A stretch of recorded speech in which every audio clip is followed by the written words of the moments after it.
just going to get stuck in. Oh, yeah, there.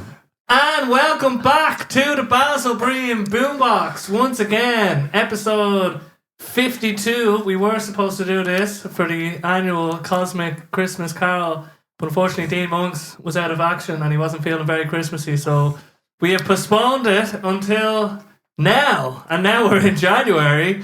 And we are not going to talk about Christmas. Yeah. We're done with Christmas. There's one thing about Santa there. No. We can't. Not until I have children, I think. Yeah. That's what I realised. Do you know what I thought about?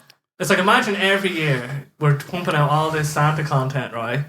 And I'm just like, there's an archive, and then I never had kids or something. No, and it feels sadder, like if I didn't have kids, and it was 10 years of me talking about, this is what I'd do if I had kids. I'd give them a little this and that and that. And it just seems so sad. Yeah. So, but I know you had some juicy stuff. Unfortunately, that we'll have to.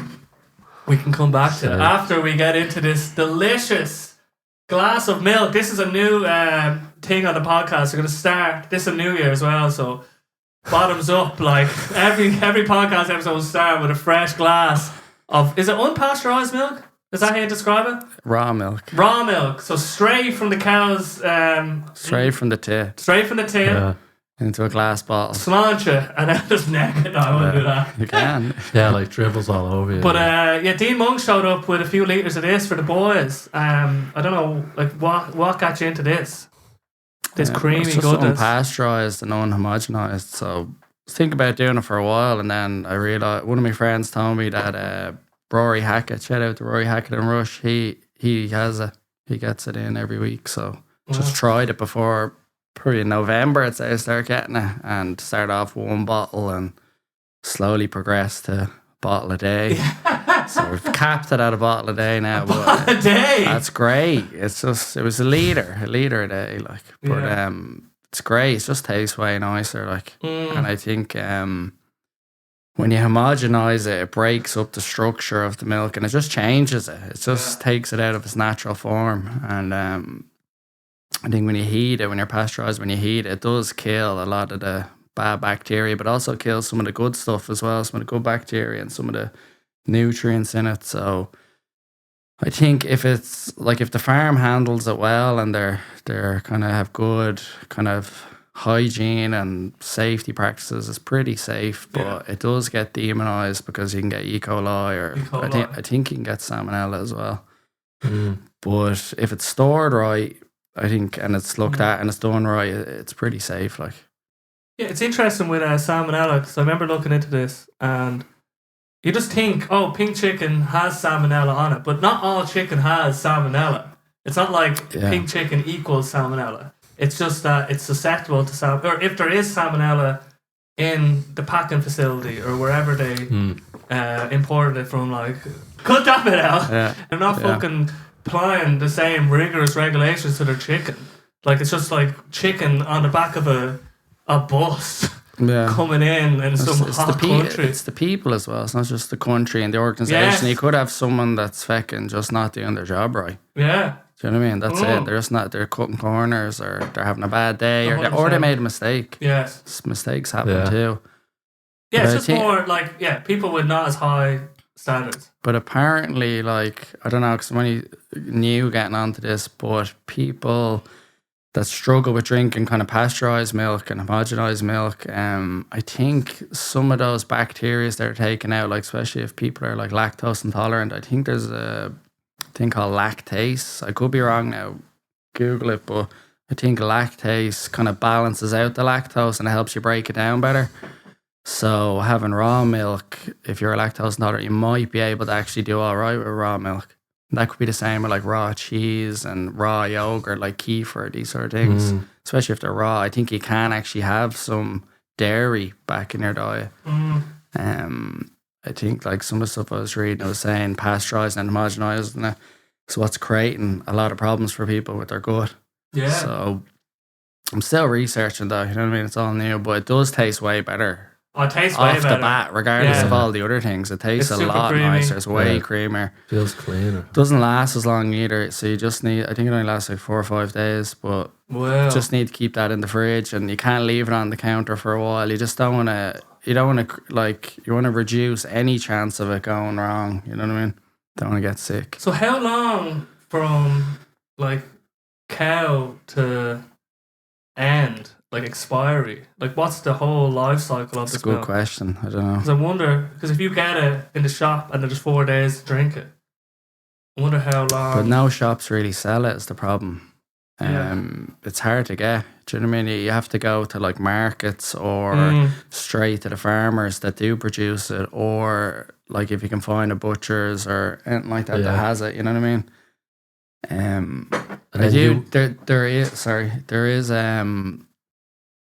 There is sort of a monopoly on the dairy market in Ireland. I think there's this thing called Tierlands, and they own a lot of the kind of production, and they have all contracts with loads of the farmers, and they're kind of discouraged to do raw milk with that contract, so they're not really allowed to make it, and if they do start making it, they'll lose their contract. So it's kind of, there's a bit of a thing going on. Yeah, big milk is coming. Big milk is coming. Big dairy. Big dairy. Yeah.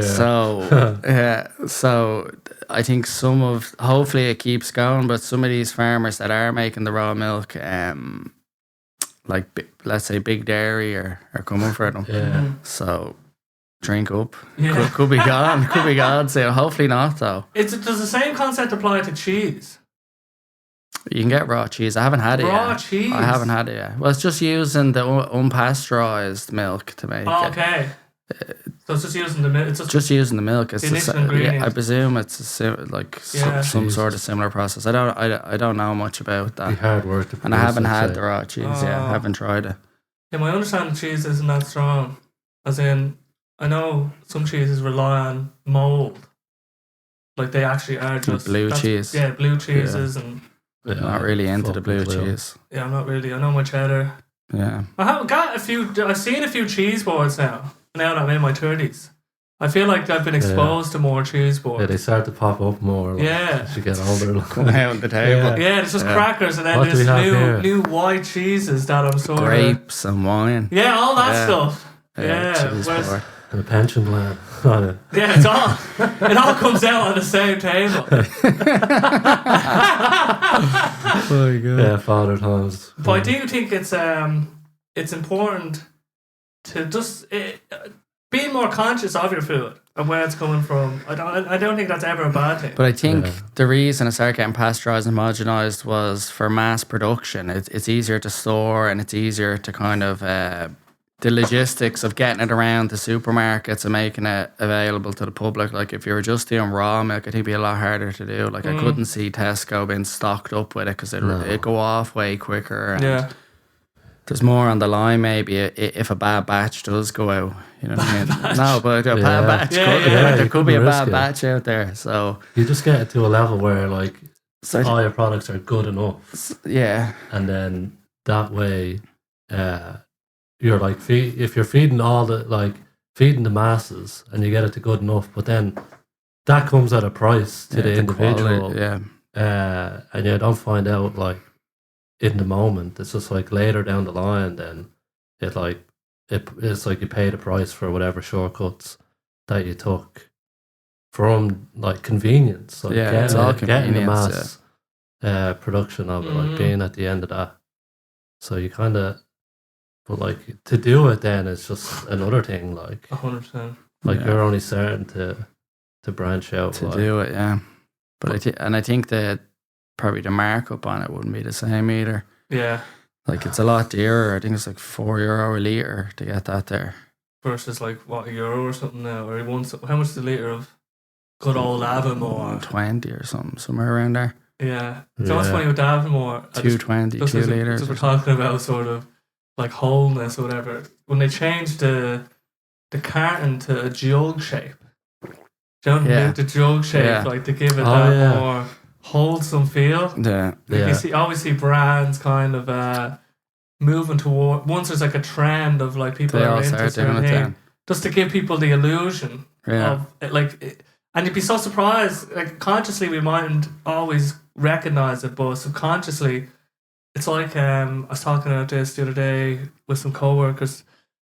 we're talking about the interview process, and wearing glasses, let's say, your perception might be that person is smarter and knows what they're talking about subconsciously, because in culture and the media, the computer nerds, like in movies, we're always like had glasses on and button up stuff. So we've been kind of like pre-programmed with this like software to say, oh yeah, when I see glasses, that means they must be a smart nerd that's able to hack into the Pentagon or something. And in the same way, it's a glass, like clean glass, even though it's in plastic. It mimics like a jug in a way. Yeah. I think with the glasses as well, don't they say, like, if you're in court and you wear glasses, you're more, like, you have a higher chance of like winning. Oh yeah. It just helps the appearance. Yeah. You know what I mean? Well, I 100%. I don't know if you've seen Vince McMahon's documentary on Netflix. Not yet. Oh god. Oh my god. One of the great is, I don't even know if I should. Doesn't give too much away. I don't think. Go on. But he wears a neck. Spoiler alert. Yeah. Spoiler alert. Skip this. No, this is. It's not Go on, good. go for it. It's a It's tiny really part well of one worth episode. watching. It's one of the most insane things ever. Yeah.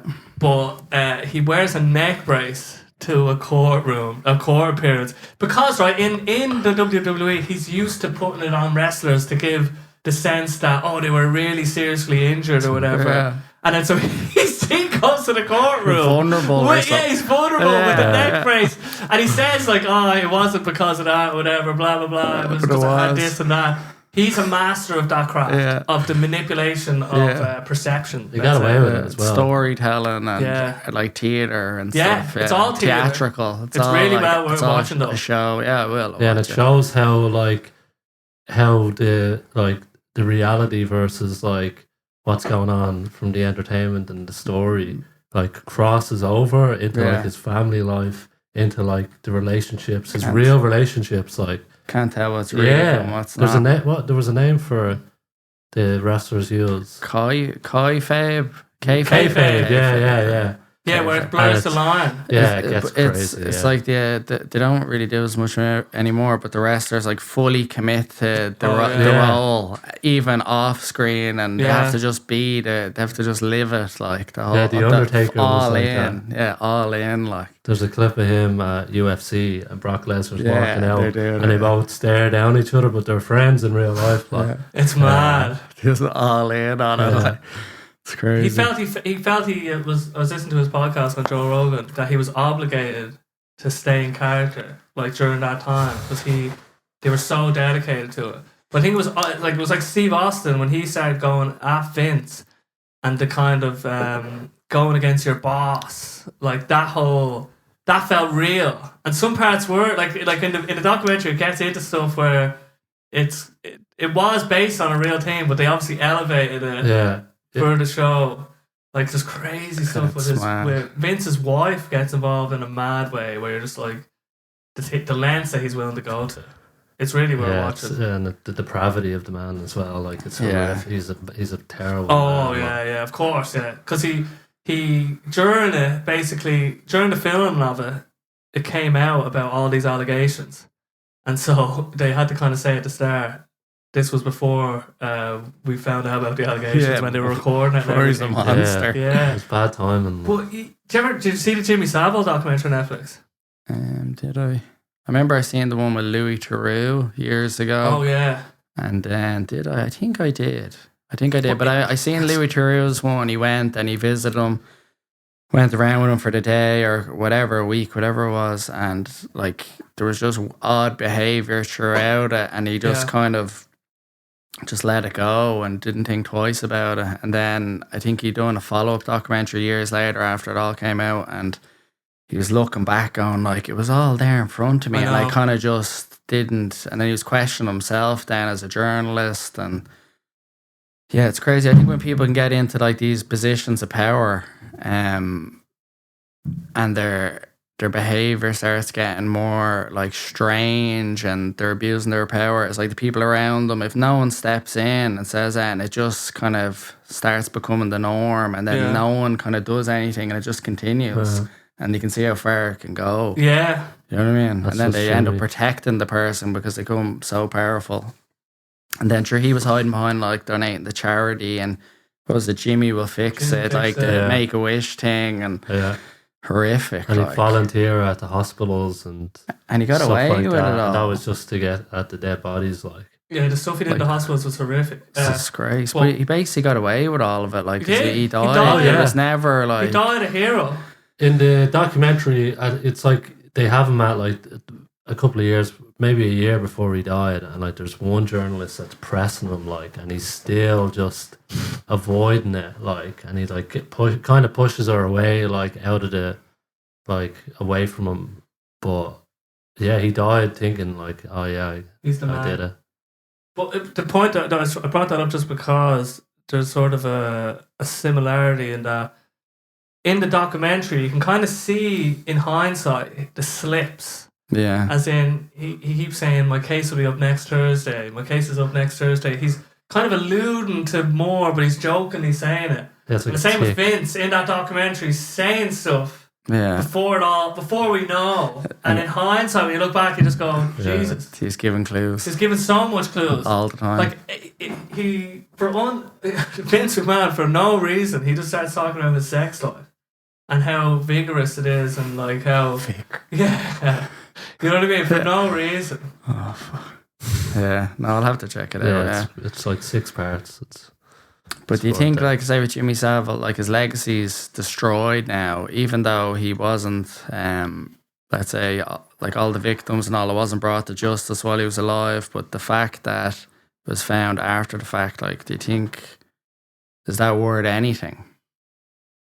It's definitely worth something, Yeah. but it's not Yeah. sweet in any way. It would never be sweet. It's not like, as in, it doesn't feel like justice. Yeah. Yeah, Because he got to enjoy his life And he fully. just slipped away. Being Like, the fullest, baddest person and just in the extremest, most possible way, and had a big, massive funeral. You know what I mean? That's where he was at. big send off. Yeah, the big send off. Oh, One of the biggest send offs in history. Like, and now is like his graveside is like it got, done away it with, got like. destroyed. they like it's not there anymore. So- So for the victims, obviously, if it's some kind of vindication of like, you know, whatever they went through. But Yeah. there must have been some amount of self-censoring. Yeah, 100%. And then other people just protecting him as well. And then it was also in that period of time where you could be a little bit grabby. Yeah. And, you know, the 80s, the 90s. Yeah, it's different. Yeah. Like, even Russell Brand's era, like during Channel 4 and stuff. Oh he yeah, you was- can see him being all flirty and all, But but people promote and it. they were They want- encouraging yeah. him to behave like Exactly. It's more a sign Yeah. of the culture, like Yeah. at the time. that. That was like, part of his shtick. Yeah. Like, Not Yeah. to say anyone, like, not to get people off the hook, but no, but there's just different times. the as culture well. of the time matters. You can't go back looking at it with the culture of now. Yeah. Do you know what I mean? Even though people do that all the time, it's Yeah. not right because the time, that period, how people viewed the world and how they acted is different. So you can't Yeah. come back with your new stuff and start judging Yeah. everything. You know what I yeah, mean? you just have to fucking take the lessons. Like, Take the Yeah. lessons, yeah. that's it. Like, Yeah. Like, if you look at the comedy of the past, you could look at some of it and say, ooh, that's a bit,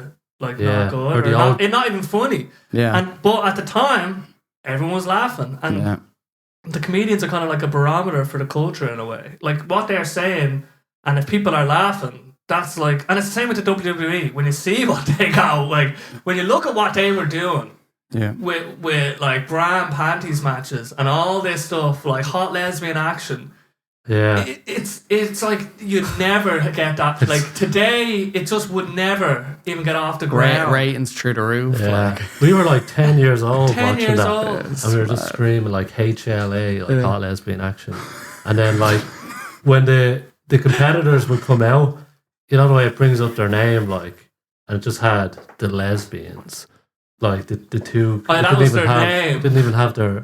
and D-Generation X, like Yeah, the suck the it suck and it. all, It and was so all. over sexualized that whole period. Yeah, and then Um, there was some weird like rapey scenes with Kane and stuff, like they tried to make it look like Kane was like yeah. someone was were they in a casket or were they asleep? I can't remember. Like It was the Hunter Helm. What's his name? Triple Triple H. H. yeah, he pretended to be Kane.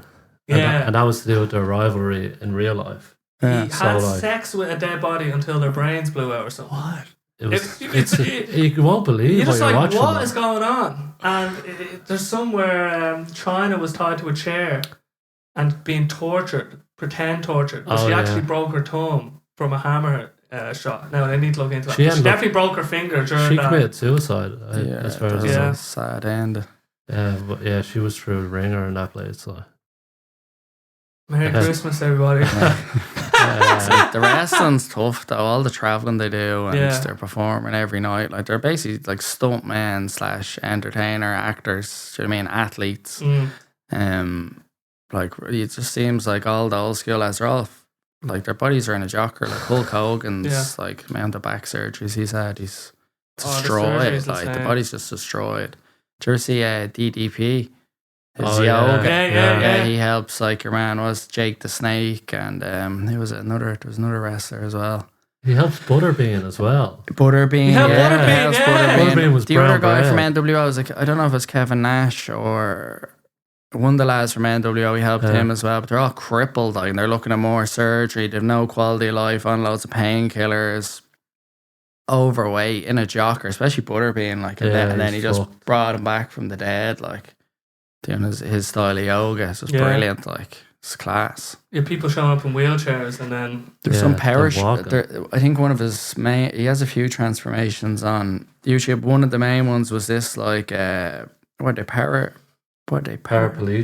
No, your man. He was in like it wasn't special forces. He was like what was it, paratroops? You know, and I think like the amount of jumps he done, and then just the landing, end up wrecking his knees and his hips, and he was going around with like, I think he had like I don't know if he's on a Zimmer frame or walking stick and crutches. He could barely walk, and then by the end of it, he's doing like headstands and all sorts, and he's fully back, like fully back. Yeah, it's always a way back. Yeah. But the destruction of the body doing that's crazy, all the travelling, and I don't know how they do it. It's rough. Like when you see some of the backyard wrestling on Instagram and everything, they're going off. It's still going. Yeah, no, it's like they're active. Like they're doing. I seen some lad doing a backflip off, like let's say a 1.5-story building with, do you know those the Star of David, like the pentagrams. Yeah. Not the Star of David. It's like the unholy pentagram, like for satanic people, made out of do you know those tube light bulbs, fluorescent light bulbs, and then he just flipped onto some lad who was lying on a table and like landed with the big massive star onto him. And then there's people just really close by. Like so they kind of go into the crowd of people who are just standing there going, yeah. It's crazy. And some of them are like in like local school hall. Yeah. It's like 5 people there, like, and then like you see some, they nearly break their neck. Or there was one, your man was on his like elbows and knees, and the guy jumped off the top rope. I think I seen this in the Instagram reel or something, and he just went straight into his back, and it just looked like he broke his spine. And I was like, for what? Yeah. I've seen some, like, the Instagram algorithm seems like, I've seen some lad doing on a trampoline, right? He does loads of flips. Oh, yeah. And he landed basically wrong. Like, he landed on his, like, where it looked like his back would have broke. Now, it said, like, the caption was he was all right. Yeah. But, like, he could have easily been paralysed. Yeah, maybe. But it seemed very graphic and grim for, like, that, like, to be on Instagram. Yeah, there's loads of stuff like that, right? I came across a page of like people like rock climbing and stuff, falling, or like going on mountain bikes or any sort of extreme sport, and like just falling, and then they have to cut it early because like I think some of them they're dying. But I was clicking that not interested, don't show me this anymore. You know what I mean? This is like, because if you watch it and you're feeding you're telling it, I want more of this. Your whole search thing is just like people falling and stuff. Yeah, the discovery, like. It's so easy to fall into traps. You can see like parkour people up in buildings, and then just like going wrong, like, and you're just like, no, I feel the parkour stuff is nuts. I don't know what they're at. It's a weird it's thing. Man, like they're great. Like the skill set they have is unreal. They're like gymnasts or whatever, but there's no room for error. I think it's weird, right? Because back in the day, we'd seen some crazy parkour stuff where we thought it was crazy. Yeah. But it's like, do you remember the 4-minute mile? Now, I don't remember it, but I know this concept of when someone finally broke the 4-minute mile, or they broke the 1,000-pound deadlift, or was a kilo deadlift. Yeah. Suddenly, it made people realize that they could do it. And so... Morphic resonance. Yeah. That's a part of it as well. But there's also just like people seeing crazier people doing crazier things, and then they set a new standard. They know it's possible. Yeah. And then now they're doing, like, imagine there's 2 buildings. I seen someone flipping from one multi-story building to another building. And I'm just like, it's not, he could die so easily. And there's loads of these, it's not just him. I seen a lad on a skateboard going across a building, like on a ramp, and you're just like... Because it's just like Jerry did remember it on his other video. Tony Hawk's done it years ago, I think in Japan or something. He went over onto the other side, and I think the cameraman was down under the alley, and he obviously had one go to get the shot, and I think he just looked and was in awe and forgot to take the shot. Oh. And then it was just like, they got it on camera. They got it recorded anyway, they never got the photo. Yeah. Hell. That's hilarious. But it is... I think the free soul one's nuts as well. Oh, like that's nuts. Alex Holland. And did you ever see Free Solo? Yes. Yeah. It's Oh, freaky, Jesus man. Christ. Gives you anxiety. I was keep just- telling myself I'd have a shower. I'll never be on it. I'd have a shower after watching it. I was sweating the whole thing. My feet were wet. My hands were... I was just having freaked. Like, Yeah, that one part he kept getting stuck at, and there's he has just like a a karate moment kick. where He has to go he across has to, with the like, leg. leap. Yeah, sure. Even they're obviously doing it for suspense in the documentary, but even the lad that had, like, he was looking up at the binoculars. They just turned away Jimmy and did. couldn't look. Like, it's just But the worst part was when he went. The spoiler, anyone hasn't seen it. When he went Well, to he go died. up, no, but he went to he was training like 6 months or yeah, free fall they should have called it. But so he trained like 6 months or a year, whatever, and he's just mapping out the course to get up, and he's memorizing every little cranny, where to put his feet and his hands, and just going up and down with the rope, like over and over again. Because I used to think, I was like, did they just arrive and just go That's for what I it? thought. That's what I used to think, but no, they train for it and they learn it off by heart. And like And they anything. even make the little grooves. yeah. And Didn't know that. they fucking... The day he was supposed to go up, he arrives, and then he starts going up, and then he was just like, not feeling it. Oh yeah. And he just goes back down, and I was just like, oh, this is like, it brought more. Yeah, he got a couple of 100 feet up, like. Yeah, and he could have fallen and died it from just there. came like. back down, Yeah. like, it was just like, oh my God, what are we doing, like? Yeah, if it doesn't feel right, like. Yeah, I don't know, it's just mental. There is a part in the documentary where they show how he had like one freak out moment where he just has his back to, you know, the mountain behind him, like, and he's like having a bit of a panic attack, like, and then he just gathers his composure, like, and gets back up there. It's No, fucking it's insane. And there's It some is guys insane. that will climb up the mountain and then jump off, and they have those bird suits on, or they have parachutes, and then they go off, and it's just like, geez, was climbing it not enough? Like, and then there's this friend, they call him like the French Spider-Man. I don't know if you've seen him on Instagram. He's old now. I don't know. He must be in his 60s, and he's out of years, and he free solos buildings. So he'll go to like Singapore or wherever and just find a building and climb the whole thing. And he'll wear like not climbing gear. He'll wear like cowboy boots and just to make it harder. I don't know. Like, and then he's recorded that's how himself. complicated he is, like. Yeah.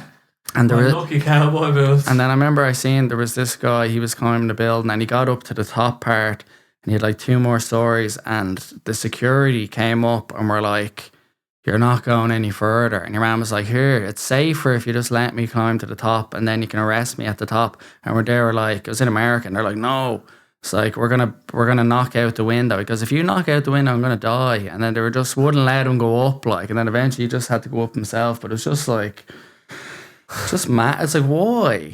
Like, why is this happening? I don't The know. early signs of that I seen were these Russian scalers. Like, they climb the construction Cranes buildings. and stuff. They're cranes. hanging. Yeah, I've seen that stuff. And then they make swings and all. It's just the Russian swing. Everything's the Russian and then extreme crazy thing. nuts. It's like the Russian bear. I don't know. That stuff freaks me out. Like I just they're obviously fucking. There's something going on in their brain. Like, but they obviously don't they don't have my reaction. As in, their brain has to be so different that because I wouldn't be physically capable of doing any of that. No. Yeah, because like the skill set you need and the physical capabilities, and then the mental capabilities. They scanned Alex Jones' brain and they found his amygdala, whatever, was smaller. Yeah, the fear receptors really low. Like, so he's just genetically built. It's like Michael Phelps. He's just made for. You'd have to have some. Genetic. It's like a crossover of everything. It's like the physical, the skill set. You need everything. And then it just so happens that he doesn't get scared as much, like, and he's just that one in a fucking million or whatever. But I just don't. For me, anyway, I was just like, I don't understand why you take the rope off. I just still can't get my head around it. Why? Because you can. I don't like. It's like some people have to jack off with a rope around their neck, whatever. You know what I mean? It's the only way they can get off. It's exactly like that. They just push it to the limit. Like they can't. It doesn't do it for them. They feel something. Like. He doesn't feel anything. He probably sits like peeling skin off his finger, just like wondering when's he gonna feel. And even with his girlfriend at the time and all, it just seems like you can't. She was ruining everything. It must be difficult when you're getting in the way and climbs like his routine. Of the climb world. Yeah. But it's nuts. But I know that extreme stuff. Just I don't know. It's like, especially when I was younger, like even being out, like if I was in a shopping centre on the second story and let's say there's glass going around and you can see down. When I was a young teenager, like even a kid, I couldn't go near that. I'd be freaked. I'd be sweating and panicking, and there's only on the second story. Like obviously I'm grand barriers. Now. Yeah, I'm grand now, but it's weird. Like let's say we climbed Carrantoo before a couple of years ago. Like I can climb that, the highest point in Ireland.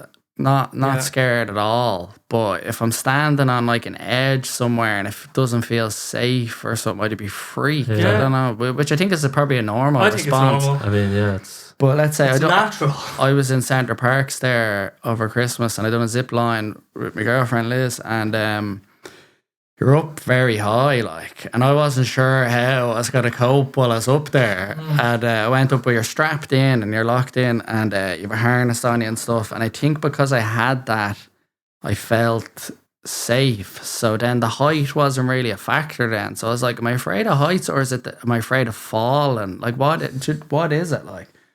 And I went through that and I was grand, you know what I mean? And then even on the there's like 5, you do like, it's an obstacle course, but then you do like 5 different zip lines. And at the end, you kind of go up these, they're like steps, you go up really high. It's like the fucking stairway to hell. You get up there and then there's like another stairway and then you're up the very top and you're like, I don't know how high it is, like 3 or 4, it could be 4 stories. I don't know how high it is. And then you zip line across the lake to the other side. And, like I was up there and I wasn't scared. Whereas if I'm even sometimes if I try rock climbing, when I get up to a certain point, I just feel freaked. I can't even explain it. I don't know what it is. I'm the same, yeah. I'm not sure, like it's not consistent. Like I thought I was just afraid of heights, but in certain scenarios. When you're in a plane, sometimes you're not afraid of heights. And I've been on top of the Empire State Building when I was younger. Fearless. That seemed grand, so I don't know. I think it's when anyway, when I've heard about it, it's just, and then there's a sense that you're randomly gonna just jump off or something. Like if it's real easy to like actually, there's only a few steps like in the future that would result in you going over the edge. Like in a plane, there's a long line of steps you'd have to take in order to open the door, like, battle the air hostess or whatever, and then jump out. Whereas like if you're on like a platform or like you're on that second story in the shopping thing, just grab the railing and jump over. Yeah. So I think because there's like an immediate, not much barrier. There's not much barrier. Yeah. And so there's a possible future where your brain just freaks out and just jumps out. Oh. And so I think that's what because if you have kind of I'm very like, let's say they're called intrusive thoughts, but I'll just think of like it's what gives you funny comedy kind of thinking in a way. Like if you're able to look at something in multiple different ways, or the opposite of how it is, or what's the like, worst thing in this what if I just situation. jumped over this Yeah. railing or whatever, or just So took the a more step kind out. of like sporadic or non-linear your thinking is, there's probably a correlation with your fear of certain situations, because you know what your brain's like. It just comes up with random shit all the time. Why wouldn't one of those random things just be, let's just jump off? Even when I'm driving, like but I've seen people on the path, and I'm just like, geez, imagine I just went up onto the path, and I'm just scared. Yeah. Like if you just what if something just happened and you went up on that path? It freaks me out. Well, there's like a social contract that we've all agreed. Oh, we're driving the left side of the road. We'll stay in between these lines and we'll follow the lights, and that's it. You know what I mean? And it just seems to work. We all do it, but you could easily just little cat.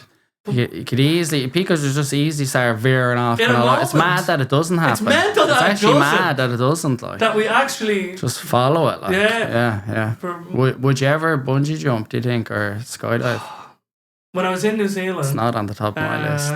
I Oh yeah, I remember you told me. went to the place where I was born, where I actually found it, but I didn't know I was going to be going there.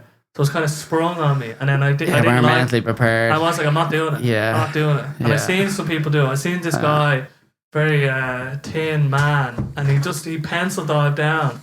And at the very end, he just, like, there was no motion in him. And at the very end, he just whipped around. And it just looked so violent. Like, they probably told him, you need to jump forward, you need to dive. But he didn't listen, and he just whipped around. Like, so imagine just hitting the bottom, and it's... And so I just think trust in the rope, like, and then the same thing again. The people that are working there, they're going to be more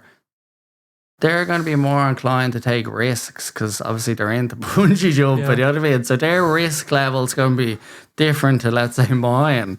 So even just checking the gear and making sure everything's grand, and I'd say there's bungee jumping places with like, I wouldn't be doing it in Mexico or anywhere in South America. There's probably a place in Germany somewhere that has 100% safety. Yeah. I'd say most of them do. I say most of them do. I say no one does most of the time. Yeah. 99.99%. Or how did you describe it about getting over your fear of roller coasters, where you're like, we're just so insignificant to the power, to the power or the of the strength machine. of the machine. When we feel we're So it's pushing like we're not against even the there, seat. like.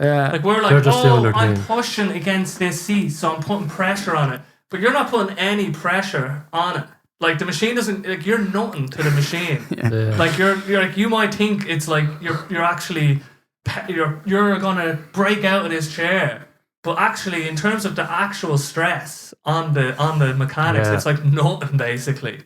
So that helps me kind of just realize that, and it goes for a lot of things. Like even like think about a house. We're on the second floor of a house. Why don't we all just fall through the roof all the time?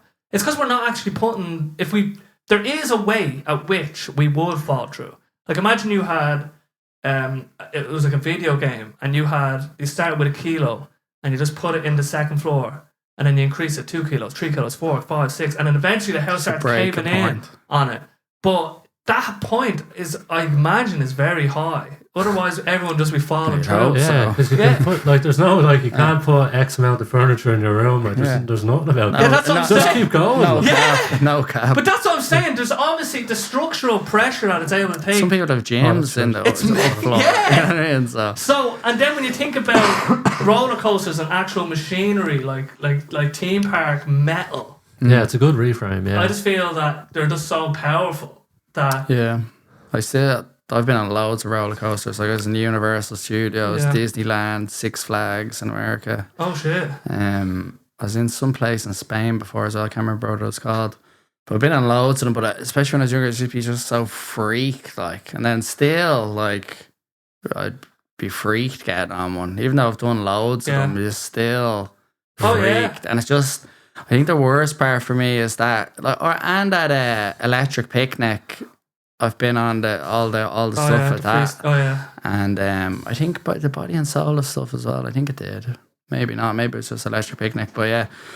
And then there used to be like a carnival. They used to come to Rush all the time. They had like the freestyler, all that stuff, slingshot. But there used to be freak getting on. More so roller coaster, like the ones that are going around on a track, rather than the ones that are like kind of in the same spot but moving around. You know what I mean? Yeah.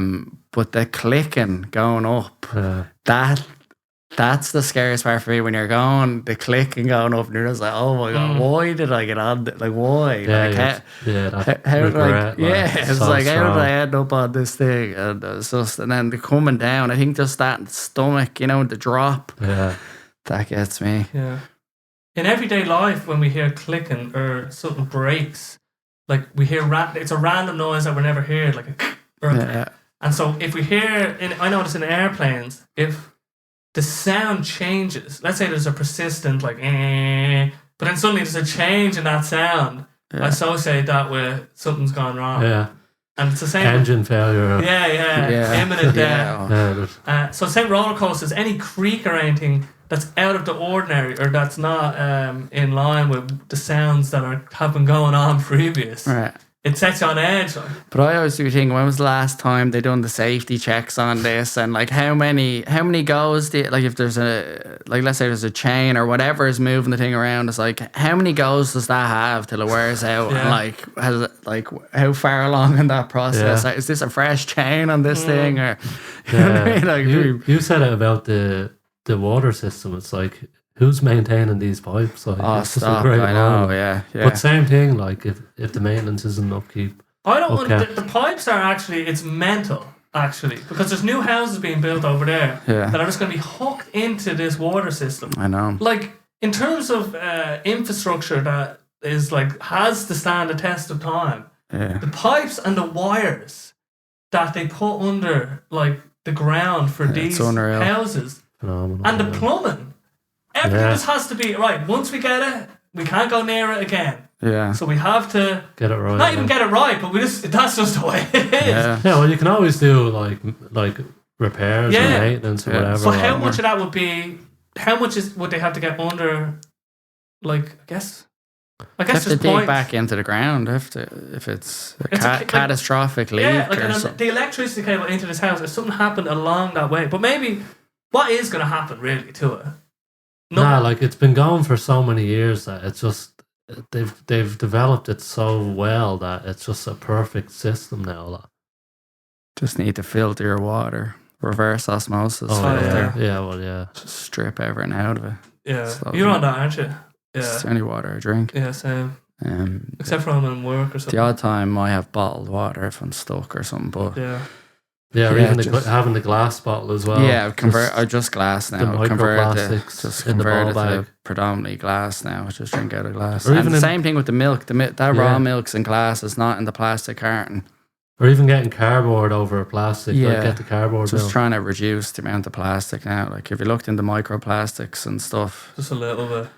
Yeah, fucks with your testosterone levels and stuff. Yeah, your endocrine system, your hormones. There's loads. If you go down that rabbit hole. Yeah. What is it onto your taint, like your gooch, the male gooch for all the. It's shrinking, isn't it? It's affecting the development of the kids as well. Like, yeah. You know what I mean? Yeah, it's just plastics and everything. It's way too much. Like, and then metals as well. I think we. Oh, not metals. I've seen a ridiculous that's why you need statistic. that filter for the water to take out the metals. Yeah. And then, like, I was down Centre Parks and I hadn't drank tap water and like without it being filtered in ages now, and I took a sip out of it and it was like gooey. Tastes gooey. Like that's the only way I could describe it. It was like thicker and it tastes like gooey. It was horrible. Something got through, like. But I think it's always like that. It's like if you're used to drinking it. I never noticed that when I was only drinking that, or I used to have those filters that you could put in the fridge or whatever. But I think the reverse osmosis one is the way to go. That just strips everything out of it. Takes the fluoride out of it as well. Just takes all the crap. Just the water molecules get through. Yeah, just all the crap, and then you can reintroduce salt and stuff into it if you want. Yeah, we just put Himalayan salt. Like, does that cover the minerals though? Most of them. Yeah, but I think because there is an argument then if it's just totally stripped, it's nearly like sterile, and remember I was reading before, if you drink it, then it'll start pulling out like all the electrolytes that are out of your body because there's no electrolytes in the water then. Do you know what I mean? Yeah, so you're not getting hydrated. You're not getting fully hydrated. Yeah. So I think if you can buy electrolyte tablets and stuff and reintroduce it like you want potassium, magnesium. Yeah, I heard sort of someone thing. saying that salt helps like the hydration process. Sodium. Yeah. But I But think Celtic sea salt's supposed to be the best. I used to always have Himalayan, but I have Celtic now. Oh, you're telling me about this? Yeah, I think that's supposed to be better. there's actually an app some lad created where he's like tracking the quality of bottled water all across the world, and he does like real detailed scientific breakdowns, and then he has it in the app.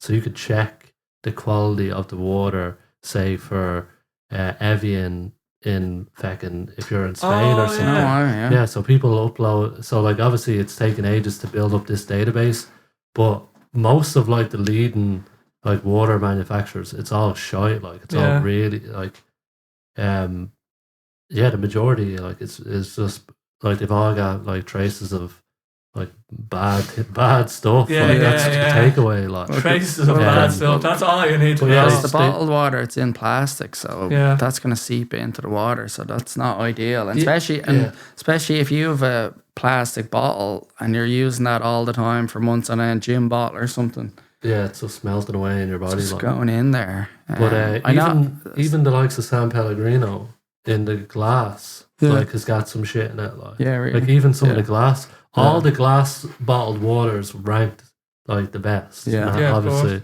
But then even within that category, like there's some that you should steer clear of. I can't remember the name of the app. Yeah. If you Googled it, you'd find it. Like. Check that out. That's interesting. Yeah, there's probably no getting away. Like plastics are just. They've been around for so many years now, and they're just in our air, in our water, in our food, in the soil. So everything. It's like most things are stored and packaged in plastic. It's very hard to get away from it. I just think trying to minimize it. And like when we say microplastics, I was even thinking micro and probably nanoplastics, like smaller than micro. You know what I mean? I think you're not supposed to microwave. If anything's in plastic and you're microwaving it. It's over. Not good. And then takeaway, like if you get takeaway and it's in a plastic yolk, like that's going in. And the ones that you get off the Chinese, like the old school plastic ones from like Ocean City, they've kind of changed now to cardboard. But I'd say they're just made like with the worst stuff. That like just goes right into your system. Good, like, but I know and people always keep them as well. It's supposed to be like plastic water bottles. I can't remember what they're called. There's a name for them that apparently. They're designed for the plastic not to seep into, but I can't remember what it's called. They're like it's like a new thing. I don't know what it's called. I think just go glass. But the problem with glass is obviously if you drop it, or you have to be way more careful bringing it around. Like the risk, and then like I go into sauna a bit, and I found I'm not willing to bring that into the sauna. It could be grand, but I don't want to be in a sauna and that heats up and explodes. I don't want but you know what I mean? Like plastic bugs. But like why even chance that? Like, especially if there's loads of other people in the sauna, I'm just there with this ticking time bomb in the corner. Like, take us in. What else? Stainless steel. Yeah, that's another option. That's good. Yeah, that's apparently good. And then cook them with stainless steel. Here. The lids. So the only thing is, the Decathlon have my favourite stainless steel bottles. I think with the air fryer, that's supposed to be stainless steel. There's types of air fryers that aren't, and that's supposed to be really bad for you. Yeah, they just brought out and like I don't fully know stainless which steel. one my air fryer is. I don't know. Like, but I think there's some air fryers that have caught onto this. Yeah, and they're gone like fully steel. Yeah, full steel. Yeah, full steel ahead. Yeah. You have to look into that one as well. But there's loads. The more you look into it, the more you see.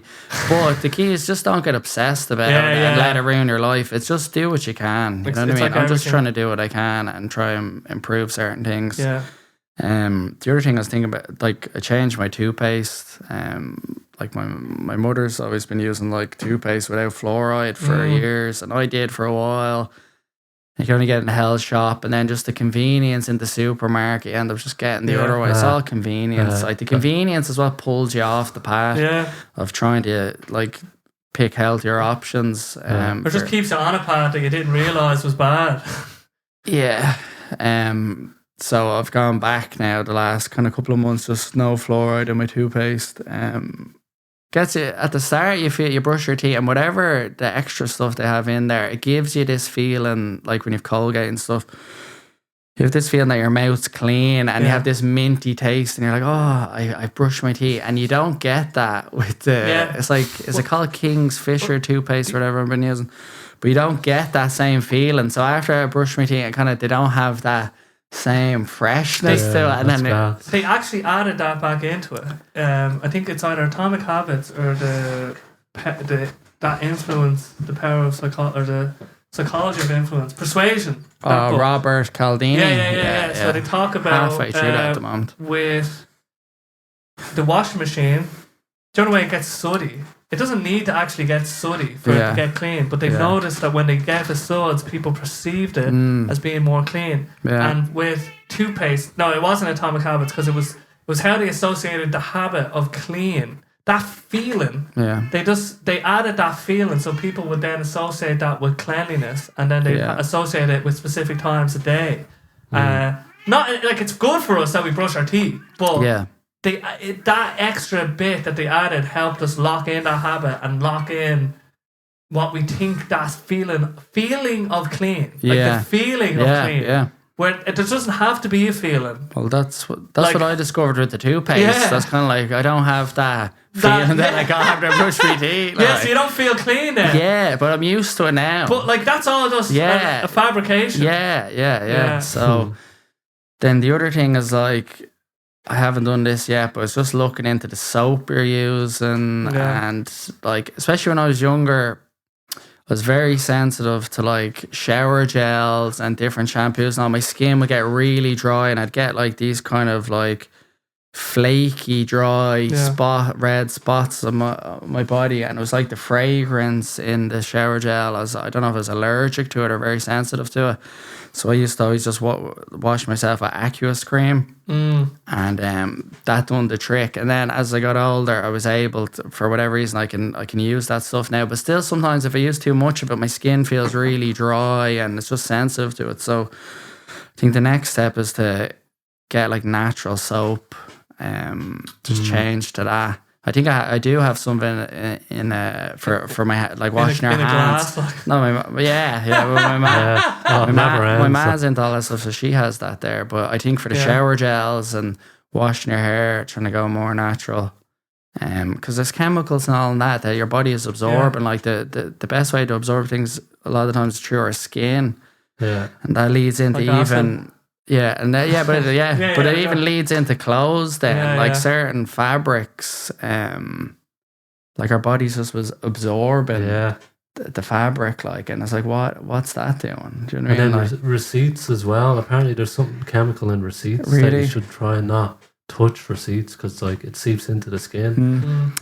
But the shower stuff though, I've been just washing myself with hot water. Really, yeah. Like I know some people that do that. They just gave it up. Like, we had a friend a good few years ago that done that. He just cut all that out. No deodorant, he had nothing, and he had a big beard. He was using like this just natural, like, I don't know, it was like essential oils, or he was just using that for his beard, and then just sort of thing, and that was it then. So I don't know if maybe you do smell and you just get used to smelling and you don't notice that you smell. You've like real dark hair, and I think we don't really. I don't sweat. We don't sweat and smell as much, or else we don't smell. No, or else we smell and no one tells us. We don't perspirate as much. Like if I'm like gone to the gym with someone, or if we both go for a run, the other person's always and we do the same workout. Like I barely break a sweat. I don't know what it is. So that obviously helps. Yeah, of course. Yeah, see, I'd sweat a good bit. Yeah. Even if I have a coffee there, I'll start sweating straight away. Like, I won't be doing anything. Yeah. It just makes me sweat. And I think as well then, if you're doing like jiu-jitsu and stuff, you need like a proper cleanse. A good clean. 100%. because of the bacteria and whatever else. Abs- So it's very abs- no, different. Like. absolutely. Yeah, so it's different. No, different I just needs. scrub myself. Yeah. No, absolutely. Especially if you're making you're making contact with people, and then it's sort of like in jiu-jitsu, your hygiene is so important, and it's your responsibility as well. Like you're coming onto class, you're stepping onto the mats, your clothes, all your gear, like your gi, your rash guard, whatever, your spats, your shorts, and then you have to be clean. You know what I mean? Because you don't part of it. you don't want like, and you're doing it for your training partners as well. Do you know what I mean? And keeping the mat clean. It's just trying to do the whole thing, and then just washing your gear really well. So, like even with the like cleaning the mats, it's like I do like the idea of using natural products and all, but they're not gonna stop staph and MRSA and like ringworm, all these, especially like MRSA. They're like. That's like a super, like it's like super staph, you know what I mean? It's like antibiotic resistant and like, and you need chemicals to kill this. Yeah. Sometimes you need a good old chemical. You know what I mean? So there's a line with going natural and then the other end, you know what I mean? You have to find that. So I'm not... If you don't need to be rubbing chemicals into yourself every day and there's some other alternative, then but if you need to get rid of MRSA... No, 100%. There's still a place for all this. So I'm not saying just scrap using deodorant. I still use deodorant, but I'm wondering, because I can't remember what the ingredient is. I remember I was reading about it. It was like... I can't remember what it's called now, but there's some ingredient in some of the deodorants that's linked, like it's cancerous. Yeah. And maybe you just look for stuff that doesn't have that ingredient. You know what I mean? You still use your deodorant. Yeah. But yeah, I think you can go too far down the other end. You can definitely go too far down the other end. Yeah, you know what I mean? It never ends. Yeah. You'd be just sitting in a cave eventually if you follow it all the way. Yeah. But like bacteria and stuff, because this year... I used to know someone that was very in tune or overly in tune with touching surfaces. Yeah. Even bins, like the bins you see in public in town. I never knew there was a foot pedal on them. All right. I was always using the handle, and then this person started using the foot pedal. So putting your hand in a toy. Yeah, and then I wasn't even thinking about that. I was just going through life, licking poles or whatever. Yeah. And then I was like, oh, that's actually sensible. That's actually fair enough. I'm going to use that. Yeah. But then I noticed this year I was getting a bit sick because I'm going into the office now, which is something that I'm not used to. And then I'm on the train and I noticed my hand. I'm holding this handle. Petri dish. Yeah, and I'm just like, and I just realised I'm holding this handle. I know. And who else been holding this handle? And now I'm thinking, then I'm starting to think, oh, I don't want to be touching all this stuff. Like, but I don't think about it. But then I think I don't want to go crazy. You know what I mean? Bubble boy. Yeah, I don't want to be bubble boy. No one wants to be bubble and I haven't boy. become bubble boy, but it does make. I'm just more aware. Like a little. I don't remember any time I got on the train, but it would definitely help if I didn't touch. If I touch less surfaces, there'd be less chance of me getting sick. Isn't that true?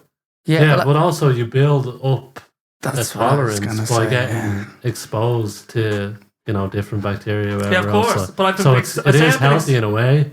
But 33 years of exposure, that should be enough for a bit. Yeah.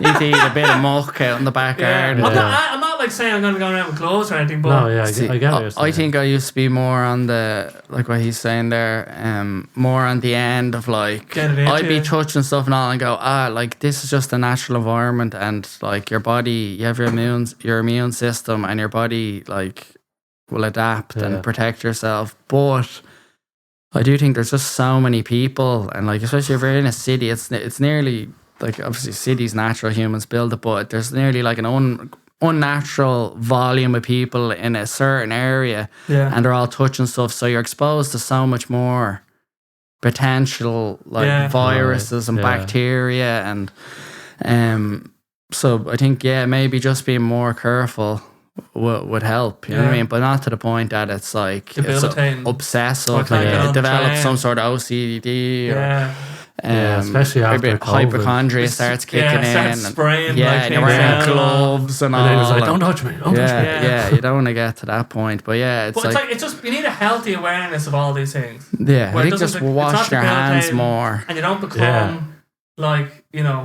if you see someone drinking normal milk you're not just going to berate them and take it off them. Don't be an activist. Yeah, don't be an activist. I don't like that. Don't be an ideologue. Like, don't get... Don't like the activism. Ideologue?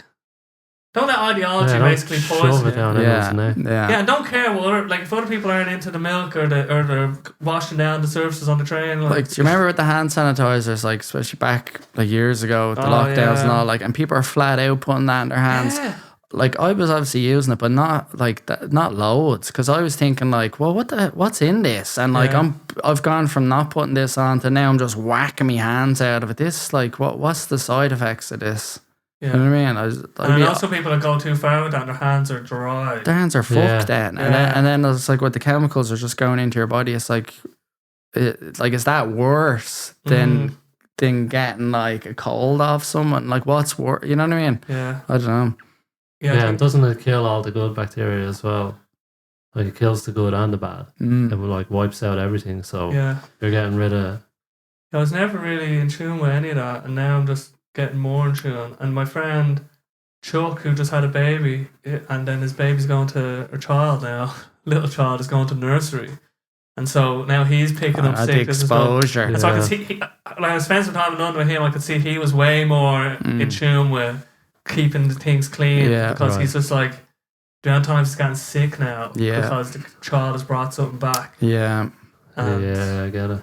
Like, doctors must be always sick.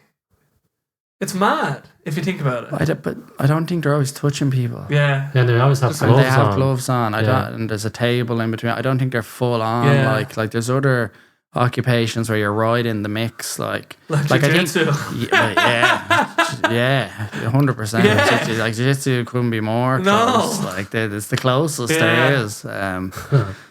Yeah, and especially, and then if you're doing training kids as well, doing jiu-jitsu, like as you said, the kids are just like and they won't give all sorts. Fuck, like. Yeah, all sorts. But it's different. I think parents will be the idea for kids is like we want them to get a little bit sick in the beginning. I think we want them to be exposed to all sorts of bacteria. Like sometimes if someone had like. Some kid has the chicken pox, then they're like, we'll bring our kid over just to expose them to the chicken pox, just to get it out of the way. Like, chicken pox. But then some people get shingles then. I remember my granddad years ago got shingles and it wiped him out. Like, he was really sick for ages. And there was a guy actually in secondary school who's in my class, he had chicken pox before. Either he never had chicken pox and then he got it when he was like 15 or 16, or he had it and then he got it again. I can't remember. I think it might have been his first time getting it, but he got it bad. Jesus. And then like the fucking lesions. They're like wounds. Yeah. Bad, like leprosy. Scars. It's the leprosy family, isn't it? It's kind of mad. Like, is it? Did he? No, it's like on the surface side. Yeah. Don't quote me on that. Dr. Basil Breen. Fucking disclaimer. Disclaimer. Not actual leprosy. Yeah. Not actually. But I think our granddad Basil had that as well. Yeah. At some point. Yeah. A few things. Had a friend that had it as well. At the end, quite it seems young, like a lot of things just start plaguing you. Like I know someone now. I know we're getting into the darkness again. But who has an auntie with dementia now, and he has what? Or she has an auntie with dementia. She has dementia. Very familiar with that. Alzheimer's, that's basically neurological degeneration, and my granddad. And when they hurt themselves, like there's a story where she hurt herself in her house, and she didn't remember she hurt herself, and there was just blood everywhere. Oh Jesus! And then they realised they had to get into a home. It was like so sad. She fall and hurt herself, and she doesn't know.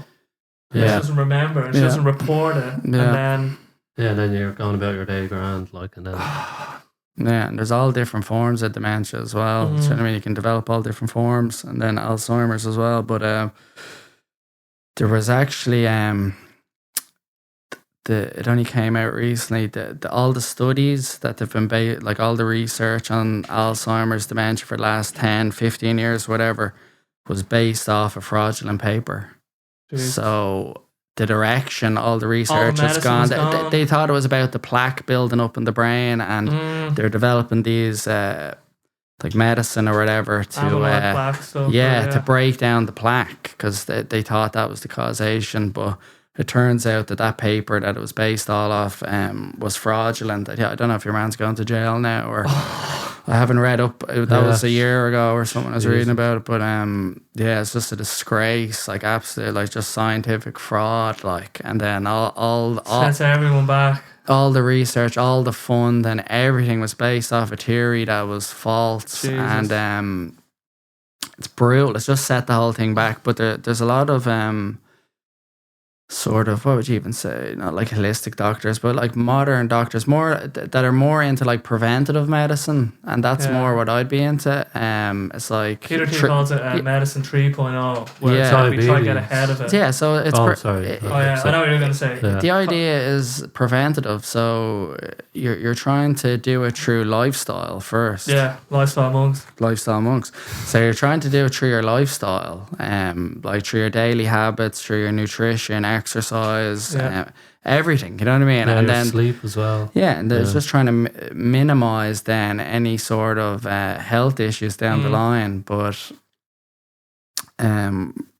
what some of these guys are saying now is that they're viewing dementia as like type 3 diabetes. And they're nearly referring it as that. And they're saying it's all through your diet. So it's like eating way too much sugar seems to have some sort of effect on the brain over time, and it just starts breaking down neural pathways in the brain, and then dementia seems to take over. Like, so they don't, like, from my experience anyway, they don't really know how to treat it at all. They have a couple of different drugs that do certain things, and it's all trial and error. Like, so from my first-hand experience of witnessing a family member with it, they're just trying these different drugs, these different concoctions, and they're just like, they give you this, and then that has a knock-on effect and a side effect, and then they have to give you this other thing then to combat that side effect, and then, but you've gone from one tablet to like 12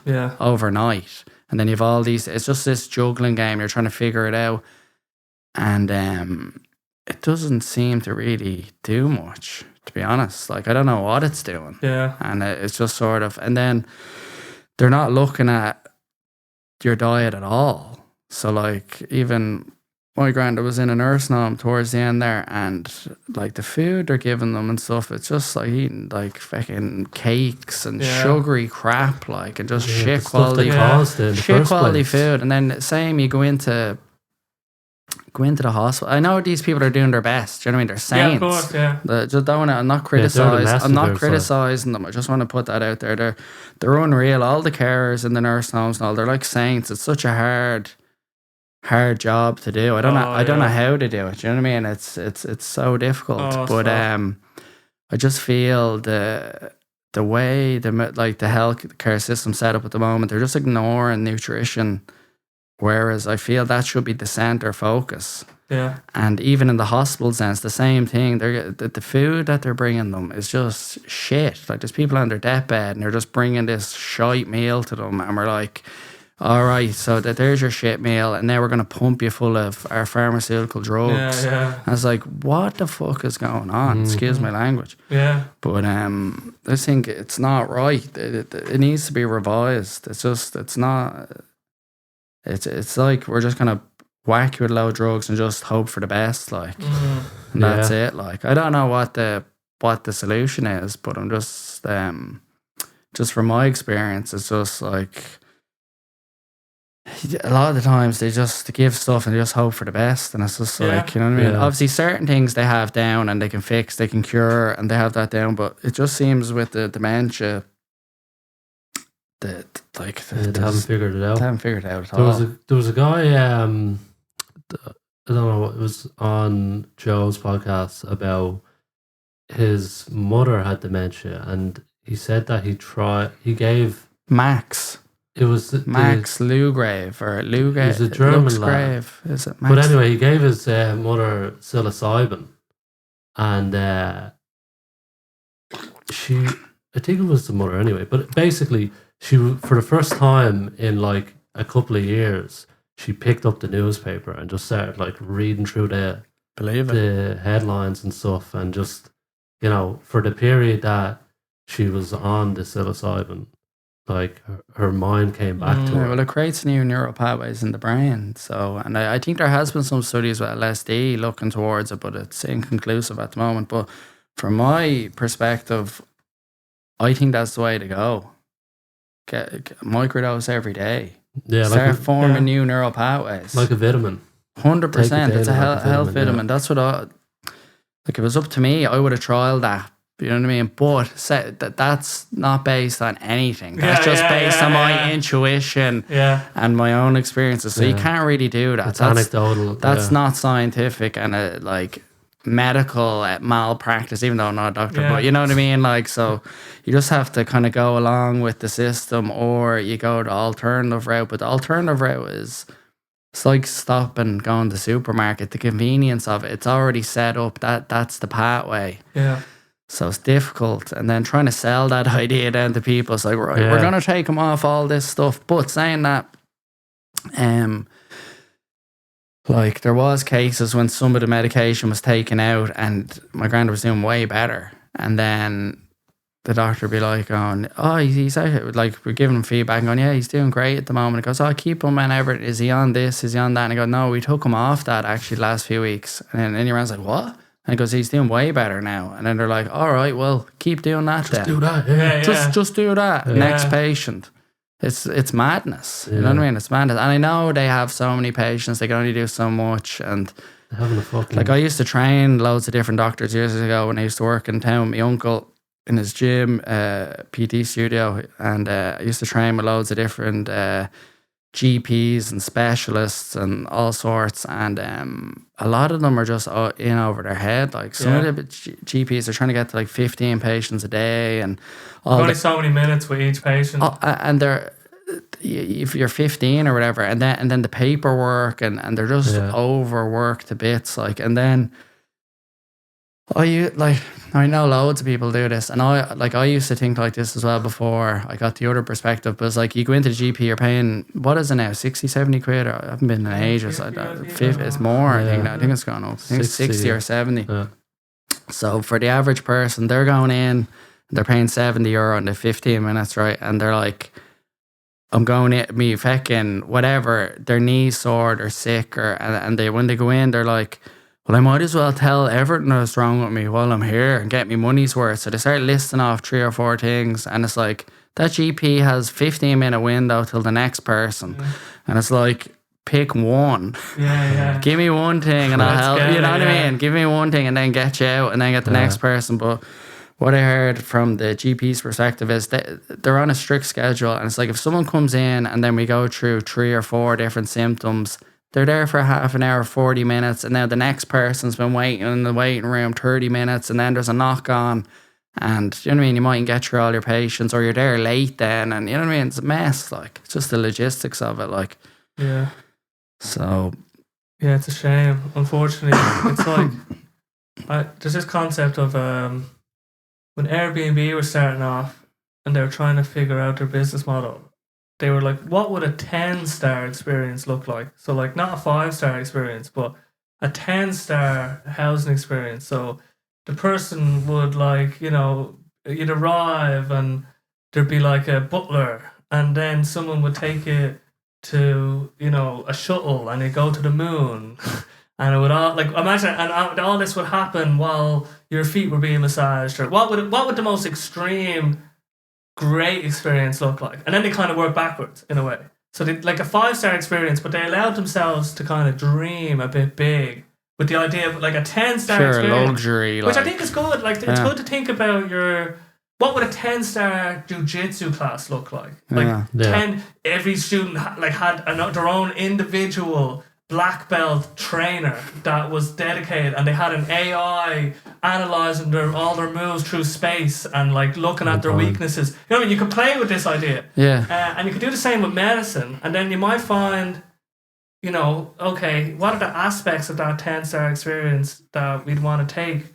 But the tricky bit with the medicine though is just the constraints of the finances and the time. Like imagine if we had double the amount of doctors, then we could have double the amount of time potentially with the patients. But I also think there's a fundamental flaw with it. You can throw in as many doctors as you want. Yeah. The problem is that a lot of these doctors, they're trained. It's not their fault. They're trained to look at the body like we're machines. And you have all these specialists. We segment all the different organs, all the different areas of the body. Like you go to your GP and you have something wrong with your nose, and they send you to the ears, nose, throat doctor. You go off on all these tangents, getting sent to specialists, and then they're only viewing one segment of your body, whereas the body is one whole system. You can't just remove things. Yeah. We're not a car. You know what I mean? So having that view, I think, is wrong. You should look at the body as one thing. It's all connected, and it can all, like, just because you have a problem here doesn't mean it's not stemming from somewhere else. It's all conjoined together. Like, you know what I mean? It's a complex system, and the problem is they segment the body and then they only look at symptoms. It's just treating symptoms. Yeah. And then what they do is they will see a correlation or a pattern of symptoms and then give that a name. And then that's now a disease or some sort of deficiency or, you know what I mean? And that's how they do it. Whereas it should be more going to like the core of the issue. You know what I mean? Find out what's causing the symptoms and treat that, and then the symptoms will fade away. You know what I mean? Yeah. So I just know from like people close to me, like they've gone through, like, let's say someone close to me has psoriasis and they've gone to the doctor, then they go to the dermatologist, and then they got sent to, like, I don't know if it's a radiologist or something else, and they're just going around, or it was psoriatic arthritis, like arthritic arthritis. So you're getting sent off to the numerologist as well, and you're just going around in circles. And their solution was to give you basically chemotherapy treatment in a mild dose, and that's been shown to help psoriasis. And it's just like, all right, you're going to go on like chemo in your 20s for like a skin thing, and you're like, what the hell's going on here? And then they dismiss any discussion of it could be related to your diet and your gut, which loads of these other doctors I was talking about have shown. Like you've seen with like Jordan Peterson, Michaela Peterson, like the Lion diet, carnivore diet. It's like there's clear, you could say, evidence or whatever of people doing elimination diets and carnivore diet, keto, all these sort of things. And it's unbelievable for autoimmune diseases, which psoriasis, eczema, all these sort of things, even like Crohn's or IBS, all these things, autoimmune stuff, it's all linked back to your gut. Yeah. So the food that you're eating is creating problems. You know what I mean? So you're generally, they're eating things that they're allergic to. And then the allergies are coming out, let's say, through their skin, or sometimes it's coming through gut digestive problems. Yeah. You know what I mean? And the solution is, all right, how can we give you a magic pill? And like the magic pill is chemotherapy for that one. You know what I mean? Mild dose. And then the side effects, like there was a fella, I don't know him, but I heard through this person that went on the journey, they were talking to him before because they went on this medication for 6 months, and they go, how did you get on with it? Because they were considering at one point because they were desperate. And the person goes back to him, oh yeah, I was on this for 6 months. How was it? Oh, it's grand. Any side effects? He's like, no, it was grand. He goes, why'd you come off it? And he goes, oh, I was going into liver failure, so they took me off it. Oh, side effects. He didn't even see it as a side effect. So it was just like, okay, so you went on this for 6 months and your liver nearly failed just to clear up your skin. That's mad. What are we doing? You know what I mean? Yeah, it's like the incentives of like getting people to use the pharmaceuticals or the treatment, like use us rather than. That's always, and we want to get you on a prescription. Do you know what I mean? So you pay monthly, and there's a financial incentive. So is that all? Like, this is the bit that I kind of get wary of. It's like, if is it that insidious? Like, is the system that's in place? Like, obviously, the profit is obviously a part of it. 100%. Because there's money involved. Yeah, it has to be. Do we want people... Well, like, I heard this... But like, we'd want the person that cured cancer to be rich, I think. We would. Yeah. If they clean it and it did, and it wasn't in a nice clean 100%. 100%. But it's because of that, let's say when we put money into health, when it becomes like opioids, like we don't feel good about people making money off opioids or other treatments. But it's like the system that's there is just like it's not the best it could be. It's definitely not the best it could be. It's like a legacy system. Yeah, that just and it's hasn't been upgraded. And because it's health related and there's so much red tape. Like let's say we go back to the idea that why don't we just test psilocybin, right? But hold on, I'm not finished yet. Okay, but imagine we test psilocybin.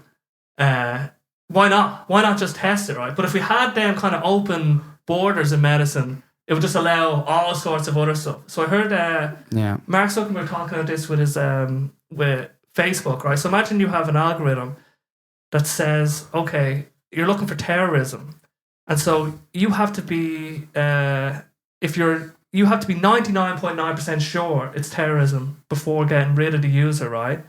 So that means if you have it 99.9%, it means that more terrorists will get through, but you'll be definitely sure about the terrorists that you catch. But then he said if you move it back to 90%, you'll catch more terrorists, but that means also 1 in 10 people will be an absolute mistake. And so with the medicine system, it's like if they have things in place that allow for more, like let's say they reduce the barriers to entry, let's say by a significant margin, there's the more likelihood that they'll also make mistakes. And I think they're very adverse to anything with health mistakes, because I think they've had some horrific things in the past, like with women's fucking taking prenatal things like formaldehyde, where kids were being born with all sorts of deformities. There's all this stuff puts all this crust into the system where it's like it's so hard to it's like we could never move it. But there is the likes of Peter Attia, who's like a well-established doctor in this field, who's talking about medicine 3.0, which is more not just treating the symptom when it comes in, looking at the like sort of holistic medicine, as in its whole, as in like body, what you're eating, your exercise, and getting ahead of all this stuff. There's a thing called biopsychosocial. You look at, encompass the whole thing. Yeah. You know what I mean? It's a full look. But like what some people come in with little things and they're just like, if you're depressed, you come in straight away, let's get you on those SRIs, which can help some people in some cases, get them out of a rut and get them back. I'm not totally against it, but like simple stuff like what's your sleep like, your job satisfaction, your friends, like your relationships. I know. Like, do you exercise? Do you smoke? Do you drink? Like, what are you eating? What do you do every day? You on your phone all day scrolling? Like, what are you doing? Yeah, he's playing and then when you look at the whole picture, you're just kind of like, well, no wonder why you're depressed. Yeah. It's kind of obvious. Like, it's like a fucking maths equation there. Like, X plus Y equals depressed. You know what I mean? It's like, we need to get in here and change. Sleep. Let's change this. Like, are you getting like fucking 5 hours of sleep a night and you're on your phone all night and going to bed too late, getting up early, fucking having fucking loads of cappuccinos and all sorts in the morning, bagel? Like, how are you starting your day? Like, all those things matter. It's probably, do you have any goals? Like, it's probably incentivized against that even more because of the constraints on the system. Because imagine, right, we're going to look at your life. And you're gonna come back. But you've only 15 minutes is the problem. It goes back to that. You've 15 minutes, you paid €70, and the customer wants the tablet. Majority of the people want the tablet. That's part of the problem. So there's a demand for those tablets. There is. Everyone wants the tablet. You're seeing now with Ozempic. Oh yeah. Loads of people are trying to go on Ozempic. You know what I mean? Changing your doctor to get it. Like it's just refusing to change their habits, like refusing. I am going to eat sweets and pot noodles and bullshit all day, and I'm not. Pot noodles getting a bad rap on this podcast. They're a sponsor, and I refuse to exercise. But I'm going to take this experimental new drug that was developed for something totally different, and we're just going to get it in here and There's no long-term studies on it. We've Yeah. no idea what it's doing. It could be cooking your organs. You could be cancerous. We don't know. Yeah. Madness. I know. So did you see the documentary? Was it Oxycontin? Oh, someone told Or no, me. it wasn't. It wasn't documentary. There was a documentary on it. I think it was called Oxycontin Sick? Express. Love Sick. Love Sick or something. Michael Keaton. Dope Sick. Dope Sick. Yeah, Yeah, someone Dope told me Sick. to watch this. I need to watch it. Oh, it's brilliant. The I watched Sacklers. that it's unbelievable. I watched that a couple of months ago. It's unreal. Like, Yeah. it's well worth a watch. But you can see I'm gonna watch it there. these pharmaceutical companies, and it's all about the power dynamics and the CEO. And like most of the time in these companies, the guy that gets the top is nuts. Oh, of They're like a course. sociopath. Yeah, of course. And they don't give a fuck about people. Yeah. They just want to make money, and like that's all they care about. So like people's health it's not even about that. And then they fucking lying. Like, they were just lying about the side effects, taking more and all. And look what happened, like opioid crisis in America. Yeah. I honestly think Ozempic is that now. Yeah. I think that's another one, right? It's going to come out in a few years. People are going to look back and go, oh, you know what I mean? Like, because people coming to their doctor, I'm overweight. I can't lose weight. I've tried everything. You haven't. Yeah. Like, there's no doubt you haven't. Like, you know what I mean? It's But so, it got yeah. like they basically have a metabolic fucking disease through terrible diet. Yeah. Like, probably not sleeping well either, and then no movement, not using their body for what it was made for. Yeah. And then you're wondering why. Yeah. You're wondering, you know what I mean? And then they're trying to say obesity in America for a while. I think they're still pushing this, but they're trying to say obesity is like a disease, which no, it's not. It's not. No, I agree. Absolutely not. Yeah, it's like It's like, it's not in the same way like a disease struck me down. Yeah. Like, you know what I mean? A random illness. But I always feel like with sugar and shit food and obesity, like if you replace, what else could you call obesity though? Because I think you need to treat an it. illness. An illness. It's an illness. Yeah. And A self- more mental. It's an Yeah. addiction. Yeah. And And some people do have insulin resistance, and there is some edge cases, but of course, the majority of But people. people's metabolisms addiction, are all yeah. different. Everyone has their own metabolism. Some people have a fast metabolism and they actually have the opposite effect. They're like Yeah. underweight and they find it hard to put on weight. But it's generally addiction to sugar is really what it is. You know what I Yeah. mean? You're addicted to sugar, and you're having it all day. And if you were to replace the sugar with like heroin, suddenly the family's stepping in and we're Yeah. having an intervention. Yeah. You know what I mean? You're going to rehab. Yeah. Whereas the obesity is like a slow burn. like. obesity is like, don't fat shame people. My emotions are more Yeah. important than my health. Yeah. It's mental. Yeah. So it should.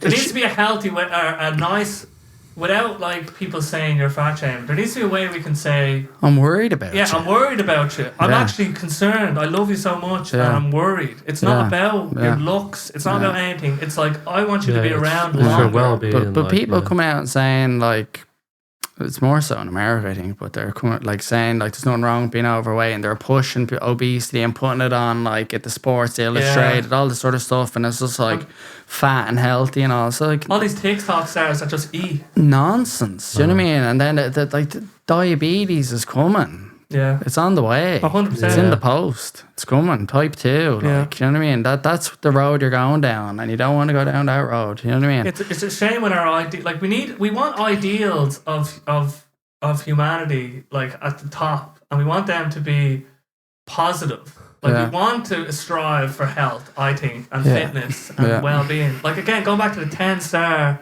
experience, a 10-star doctor health experience would be, we're going to get you a personal trainer. We're going to get you a Cook. psychiatrist. We're Yeah. going to get you a cook. yeah. You get the whole thing. Yeah. Like, cause, Shaman. yeah. But, Get the whole- but by 3-day ceremony. but by looking at the Ayahuasca. 10-star experience, you can Yeah. see if we could, Yeah. we'd all want that for somebody. Mm. But But it's- unfortunately, yeah, sorry. No, it seems though like that some people, it's like they're a consequence of the way that we've set up our fucking society. 100%. And like they're just like They don't being know. spoon fed Yeah. from day one.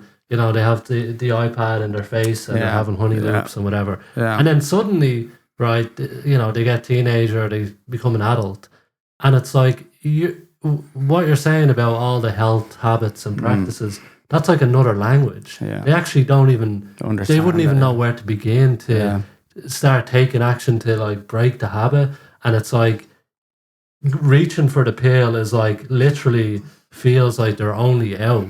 So it's like, how do you come up with a solution to help these people that are actually feel helpless, like, and like watching a David Goggins video isn't gonna like, it doesn't work for them. Like that type of motivation puts them off. Yeah, and that can work. That can like pick people up, like you're in a hole. Like it works for, but like it's like very nuanced where you need like different solutions for different people that are just like, I don't want to use like victim of circumstance, but in a sense, like it's just kind of. I know you have free will, and you can take I know charge. exactly what you're saying. That's true. like that's something that I try and fucking embody in my life, but that's not the mindset of everyone else. Yeah. And for other people, it's like, what do you do for them? Oh, this is the difficult question, but there's so many different like groups of different types of people. Like we're a type of group, right, that doesn't exist anywhere else because it takes us three to be this group, right? There's so many different configurations of groups and ideas that will blow your mind. Where you're just like, they think like that. Yeah. Like where you meet people and you're like, they think like that, or their group thinks like this, and you're just like, it's all different worlds, different realities. It is. And we're just like, do they not know all this other stuff? Yeah. And it's kind of freaky, and it's like. But then they'd be looking at you thinking the same, and then in another way. That's what I'm saying. But I think there seems to be like, especially if we go back to Alzheimer's, dementia, like that's through the roof now. Yeah. Diabetes is through the roof. Autism, like ADHD, all the neurodivergent, like OCD, all these things are going through the roof. And I feel obviously there has to be loads of different factors that are causing this, but the food has to be a big one.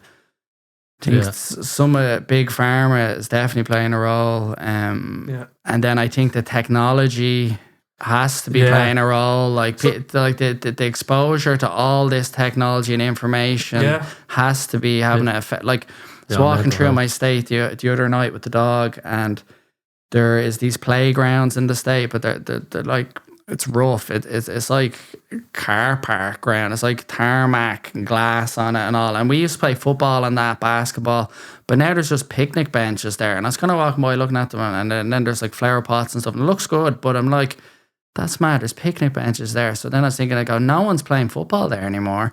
No one's playing basketball. No one's out there playing games, hopscotch, skipping, chasing. And then it's like they're all inside on their iPads and PlayStations and Xboxes, and then they're drinking Coke and eating shite, and then you're developing new types of humans. Yeah. And it's just different, and the social skills aren't there. Not there at all. They're not there at all. They don't know how to interact in group environments and stuff, and you're like, that's what's I think all that type of stuff is causing this, especially for men and women. Yeah, like, and another factor I think is I went down this rabbit hole a good few years ago, is the pill. Oh yeah, that's an experiment. Just brought out the pill, and it's like we're going to start regulating your cycles and stopping you being able to get pregnant and all this sort of things. Like that has to have an effect on being able to have kids, and then even the quality of your eggs and the kid, that has 100%. That has to. On everything, your hormones. Yeah, your mental health. It tricks your body into thinking you're pregnant. I've talked to so many girls that like gone on the pill and they felt mental. And then they tried a different pill, tried a different one, and then eventually get off it. Or I know a girl years ago got the bar and it sent her nuts. Yeah. She had she went like to a different person. And then the coil as well. I put the coil in, it's like this metal thing. That metal's just seeping into you. The coil is like, it's the least hormonal, but it's like... But metal, there's metal inside. It's not the best, it's still, but... Like, it's a sacred place. I know this. Amen. But also, I think we don't, like, all right, what do we get with the pill now? Women get to be in charge of their reproductive, like, rights or whatever in a way that they never had before, right?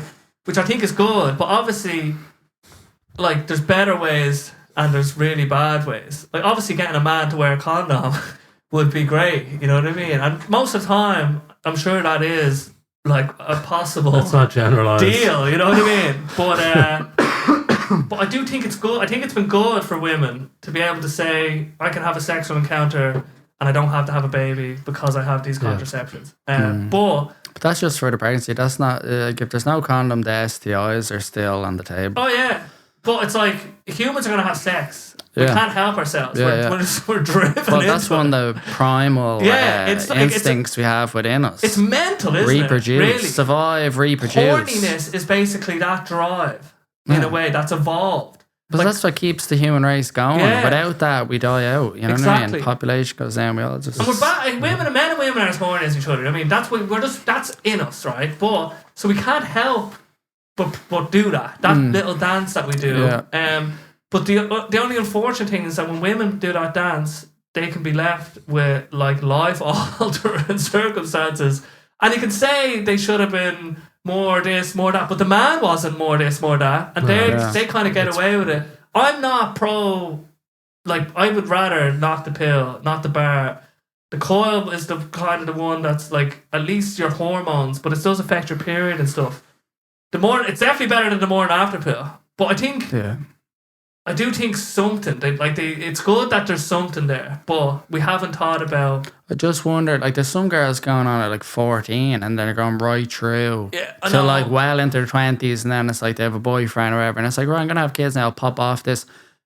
It's like, No, yeah, I don't know, like No, they're right, I it know. just seems kind of mad. it's yeah, Isn't I it? agree. No, I agree. Like we don't know what that's doing. Like it is, it's nuts. It's probably a bit like maybe the ease at which if we're giving 14, 13-year-old girls the pill with just like ease. Yeah, and it eliminates the risk of pregnancy. Yeah. And And it's like, oh yeah, it's worth Because it. I had a conversation with an actual doctor. I was saying some women will come in and say, put her on the pill. The mothers. Yeah, no, I know. I heard I the know mothers people. are crazy. As in, some mothers will come in and say, look at her boobs. They're lopsided. And the daughter's sitting there freaked. And the doctor's kind of like, What? she's just, it looks fine to me. She's just growing up. Like, she has to tell the mother. Who cares to if they're No, lobside? I know. Who cares? But this mother is scarring her daughter, Yeah, basically. give her And a then they're kind of complex. saying, she's going on the pill now. Like they take control in a weird kind of these psychopathic women, or not psychopathic, but what are they called? The overbearing mother. Yeah, the overbearing mother. The archetype. Yeah, It's real. It's so real. That's so real. But the point is that Cain and okay. Abel. Obviously, if we all practice like safer sex with like condoms, then that'll be good. But teenagers are going to make mistakes. Like, you know what I mean? How many stupid things did I do when I was a Yeah, you teenager? can barely put on How a many stupid things do condom. I do now? Like, You put the condom on fucking back to front Oh, and inside out. man. Like, this isn't rolling proper. You know what I mean? Anyway, Not even going to get into it, man. Let's not get into Close it. shaves. But the point is, yeah, there's so many. How many times as a man were you waiting for that period? Like, you know what I mean? Where you're just like I'll never do it again. I'm still waiting. every month's a battle. But every month, and you're just like, I'm so sorry, Lord. Like, I'm so sorry. So, but to be honest, right, if you're not in a relationship, whatever, doing one night stands, whatever, but like there's women out there now that are tracking their whole cycle, and then it's actually there's only a couple of days of the month you can actually get pregnant. oh yeah, So if yeah. you're in a relationship and you know your cycle, tracking you it know well. your body, you're tracking your period, you know all the different Yeah. phases of the Yeah. cycle. It's difficult to get pregnant. No, it You is. know what I mean? So it's not rocket science. You could be in a relationship and not. If the two of yous were in, and like, and not like I'm in that relationship. Do you know what I mean? But I Yeah. wear condoms like as Yeah. well, just as the extra protection. Like, but it can be done. yeah, Yeah, there's an app actually. It might be called Flow anyway, but me and my There's probably girlfriend many have apps. it Yeah. where like she'll update the app based on When when she has- her Like your period periods. starts. Yeah. when it ended. So we know when she's ovulating as well. So we know That's like the danger zone. the high risk days. But I would argue for a woman, like, that's giving you control. Yeah, Tracking and understanding your and whole your body, and your understand the cycle. whole thing, and then you're in control of it. If you take a tablet, Yeah, you put the tablet into your body, but you're not controlling that. So you don't have, you know what I mean? You're like giving the control to some like fucking chemical that is like it's disrupting your hormones, and it's not natural, and there's clearly side effects. It's been reported by I don't know how many women. Oh yeah. You know what I mean? Clearly side effects. So there's no free lunch. Like. Yeah, I've read a few stories lunch. of women who have come off the pill, and the person that they got with, they were on the pill, and then when they got off the pill, they weren't attracted to them anymore because they weren't the same person. Their makeup was different. Yeah, how they like how they felt about things. Yeah, it's interesting. I'm not like. I definitely think like tracking would be the ideal. Like if we, but you should be family taught in planning. school. Yeah. Well, yeah. Do you know what I mean? You learn all this shite in school. Why not have a class for women and go through all that stuff? And then and like like they do a bit of sex ed or whatever, but that you should can be actually get pee sticks for your and maybe and educate the men too. Not just don't leave it all up to the woman, but obviously educate the men as well. But that's one thing we actually did. We got sex before marriage. We got pee sticks. There's a wisdom in that in a weird fucking way. Like if there was, especially before contraception. Sorry, go ahead. There's pee sticks as well you can get to actually. So if the app is telling you that you're ovulating on these days, you can take the pee stick to verify. Right. So you can actually get more information around the exact days that you ovulate. Now, obviously, this takes a good bit of time investment because if you do that every month, then you have like a built-up set of data that you can actually accurately assume that you're ovulating on these days because on average, these are the days that I verify that I'm ovulating. So that's like, and that takes like both of you to work together because effort. It is like an investment, and we only did it fucking 1 month, I think. Yeah. That was enough data. Yeah, I got what I needed. Like, no, like the rest of the data was close the Excel forgive sheet. me, Lord. Yeah, look at hell. What's the word I'm looking for? Like there's like theoretical experiments, and then there's practical. There's more. Then it was more practical experimentation. That was a field study. You've like a lab study and a field study. Let's put this to the test. Like. Real science. With Sean Moran. I'm saying my name out loud. Yeah. Anyway, it's like it's like the tracking thing is good, and then. Being, I guess, as a woman, it's interesting that, like, as men, right, we're not being a woman. Like, did I say that? No, as being a woman. No, it's being in a woman. Is that what I thought? No, never mind. Go ahead. Anyway, when I'm inside a woman, no. But as in, cut that. We have no connection to the world. As in, they have cycles and pregnancies and ups and downs in their hormone. We're just like. We're the same, basically. As soon as we have puberty, we just ejaculate, and then that's our thing. You know what I mean?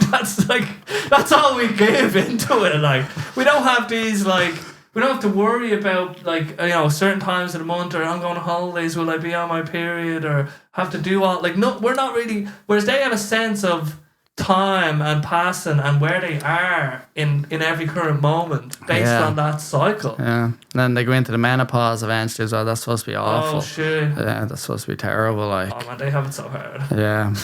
But these new, let's say, 3D doctors or whatever you were calling them, medicine, 3D medicine. Medicine 3.0. Medicine 3.0. Heard here first. Yeah. Coined by Donica Bruno. A lot of these guys now are saying that like there's a male menopause as well, which is like the testosterone levels start going down as we get older, and then it gets really low, and libido goes down, like energy levels go down, just everything, even mental, like your mental health starts going down, and they're like prescribing, let's say, testosterone replacement therapy to like some men in their 40s and beyond, and like just bringing them back up to like a younger level when they're in their, like, let's say, optimal when you're in your 20s. And it seems to be having really good effects for some people. Like, I don't know what the long term effects of that are.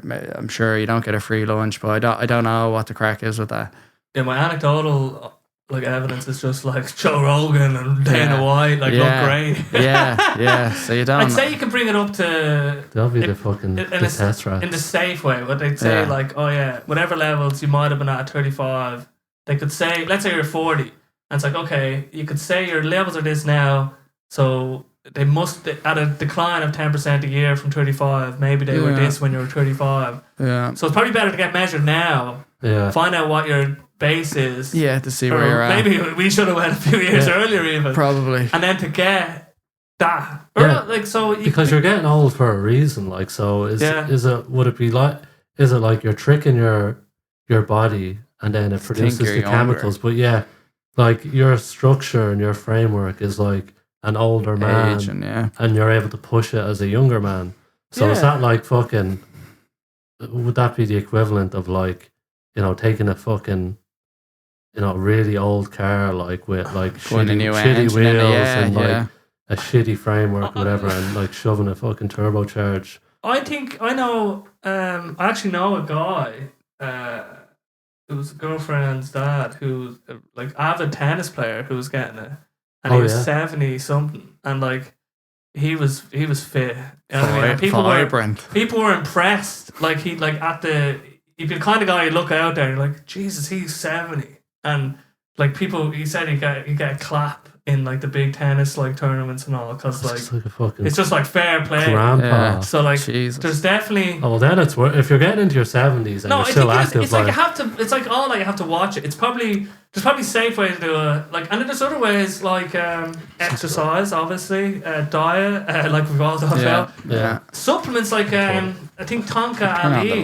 Have you heard about this one yet? Tonka Ali. Yeah. Apparently. Ashwagandha. I've thrown them in just for the crack. Yeah. Have you noticed that? Never tried them.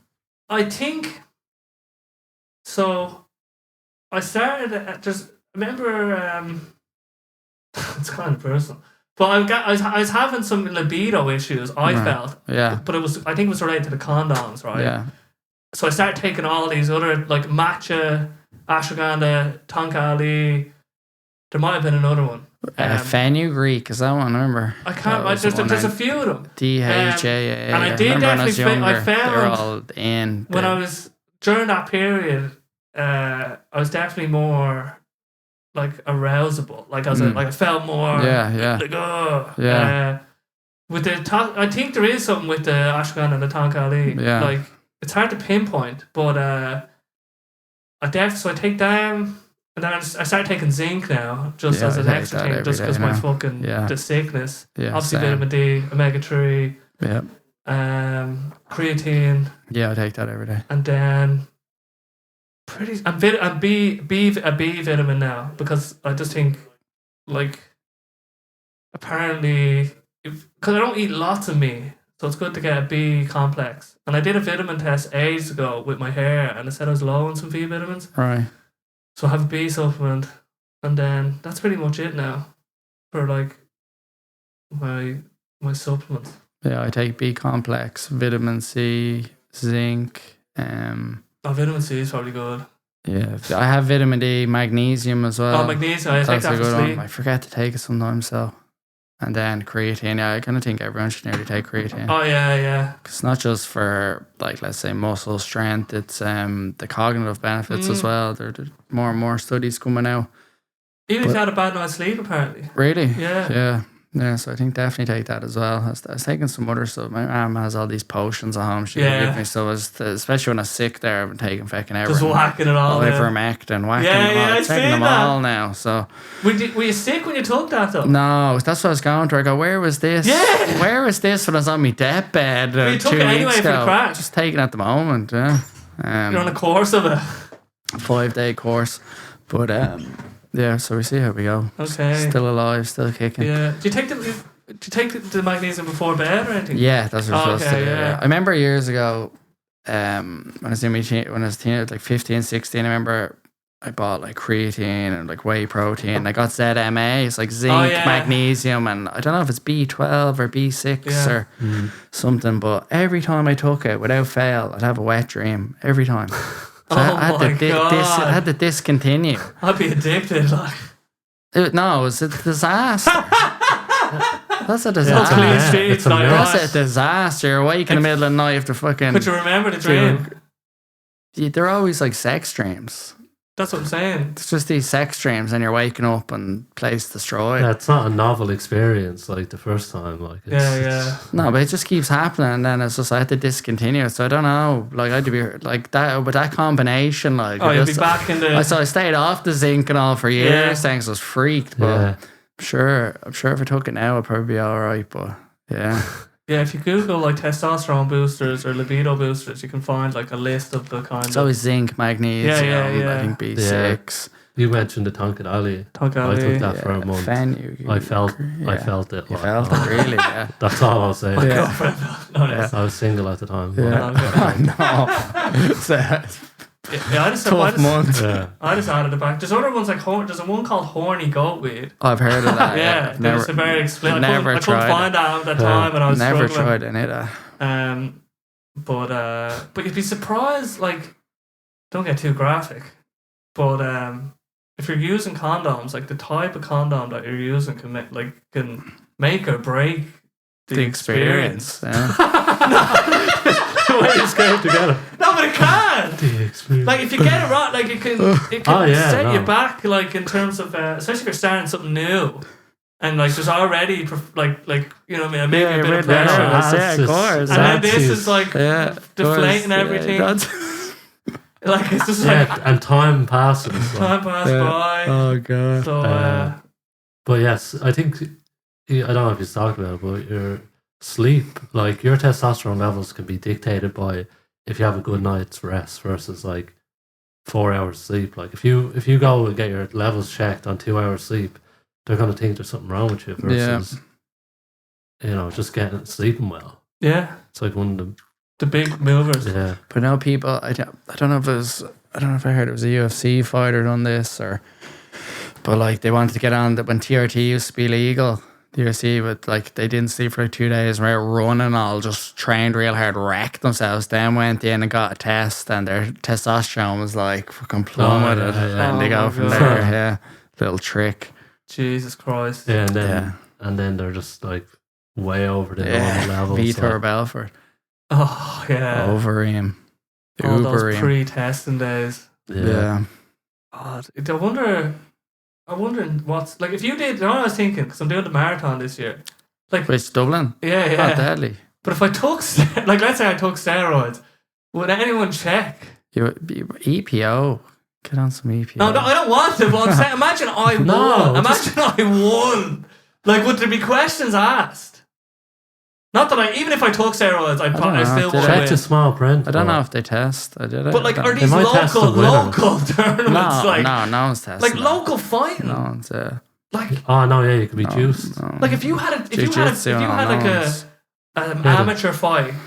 Yeah, but coming people up- do that. That's what I mean. No People one's get stopping juiced to the you. gills, get in there, beat up a taxi man, beat up some taxi man He's got 3 kids in front at of his home, family, like. Like, You know what I you mean? could- It's you could crazy. Juice up and Even football, man. Yeah. Just yeah, like football, scary like Sunday sound. league. Sunday league, we'll be running rings around they'd lads. be all juiced up and no one could say anything.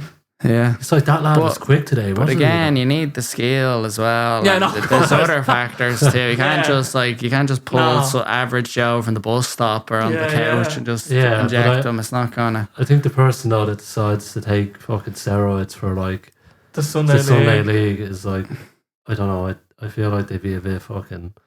They're already built different. That like. Yeah, like I don't- when they're injecting themselves daily regimen, like just for that, like and then have a go look in the training. mirror. Yeah. There's a few many Going like through, wrong say, decisions to get to that point. I wonder who's Anyway. the like there's Sunday league player out there like who's taking it to the next level. Like they're training, they're doing their own training. Like they're like training as if they're professional. I'd love to. I'd say there's plenty. Yeah. There's plenty that are pre-professional where they're just Well, about Oh, yeah, to they're break very through. serious. there's intermediate and Where it's very semi-pro and serious. stuff. Yeah. Yeah, like Paul Carr was playing like they were playing league. Yeah, they were pretty. Leinster senior, The wasn't league it? before. Yeah, 1A, I think, or was Yeah, it they 1? got really high. Yeah. Yeah, like he kind of. I wouldn't have a clue now, but he described like the general sense on Yeah, the just a pitch. few Everything's league- very serious. Like they're like and the training and Yeah. everything. It's very Yeah. Yeah. taken very serious because of that. But even like the likes of like more in Celtic, like Digger, like he takes that, like the manager takes it so serious, which is brilliant. Yeah. Passion. Like he elevates it to such a level, and like I just admire it so much. Every like mispassed or shot off target. Yeah. Down to your knees. Come on! Yeah. And it's just, I don't know. Future guest. I'd love to get him on, yeah. Should, eh? I'm going to try to get locals on. Yeah. It'd be A few locals on. a little bit easier, I think. Yeah. Yeah. But we'll see with the... That'd be good, yeah. But this is like, I mean, we've done Yeah, that's... doing 2 hours 15. That's probably alright, is it? I mean... It's your podcast. Yeah. Yeah.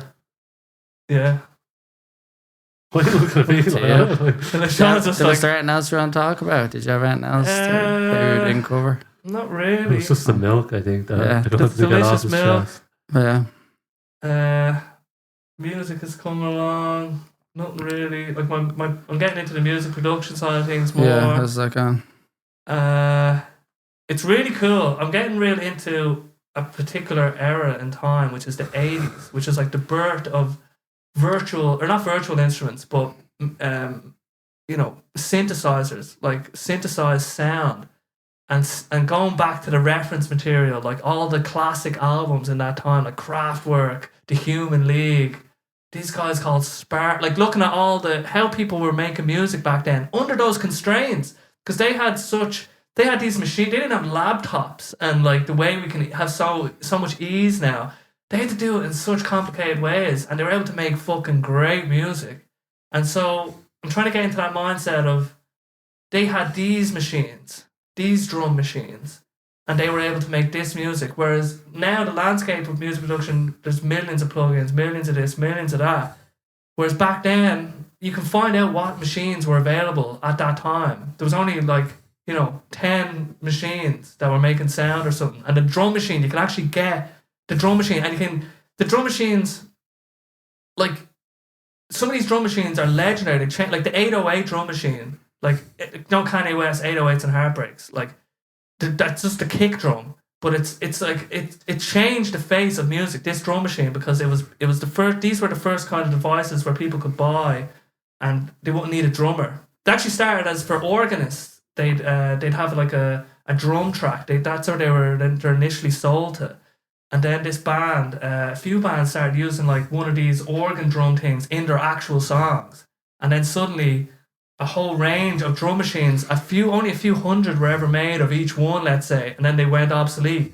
But then they became vintage, rare items, and now they're legendary. Like hip hop, 808, it's and then synth pop would be like the Lindrum, the DMX, which was a cheaper version of the Lindrum, and then there's all this history and coolness about it, and just it's the fact that you can actually learn about it and it's not overwhelming. As in, there's only so many machines, whereas now you could find like hundreds of different synthesizer plugins, hundreds and thousands of samples. Whereas it's like what if I only had a Lindrum machine and I only had that as my drum machine? What could I do with that? What could I do if I only had these machines? And so coming out from that approach, because it's very overwhelming music production, I think, because there's so many different ways to do it. Yeah. And it's really interesting because it's like imagine being born in the 1920s, right? There's probably people in the 1900s that knew nearly everything there was to know at the time because there wasn't as much information, let's say. There's no one who could remotely know everything now. You know what I mean? Let's go 1800s. Let's say 1800s. There's people there who will probably have a little bit of knowledge of every bit of knowledge that exists, let's say. That's a good bit. And then in the 80s, it's kind of similar in that you can know about these synths and you can know the types of sounds they make and you can know the type of drum machines that were around and you can actually have like information and knowledge about them in a much easier way than if you wanted to have knowledge about the whole ecosystem of music production. And I just find that you can go back to the 80s and you can research what they had and everything. Very cool. And then they were the first humans to have these machines. Like this was a revolution, like where they were using like computers like to make sound and they were experimenting with that, and we never had that before. And all the music of the time, and I'll finish up soon. But the music Soon. the music of the time, like Kraftwerk, right? They that's their German band. They were the first kind of electronic band, basically. They had one of the first songs with the four on the floor, like boom, with synthesizer music. But they had their band means power plant in German. But they have loads of cool songs that are like The Robots and The Model and Autobahn and Computer Love, and it's like the machines are singing for the first time in a way. Like computers are singing like during the space age, right? You know, like Rocket Man and like Space Oddity and all these songs of the culture, songs of the times. Well, the synthesizers are. I've been thinking so deeply about all this, right? But they're like a reflection of man's first exposure into the realm of computers and technology in a way that it was the birth of all that in a weird sense, and the music kind of reflects that in a way. And I just think it's so cool.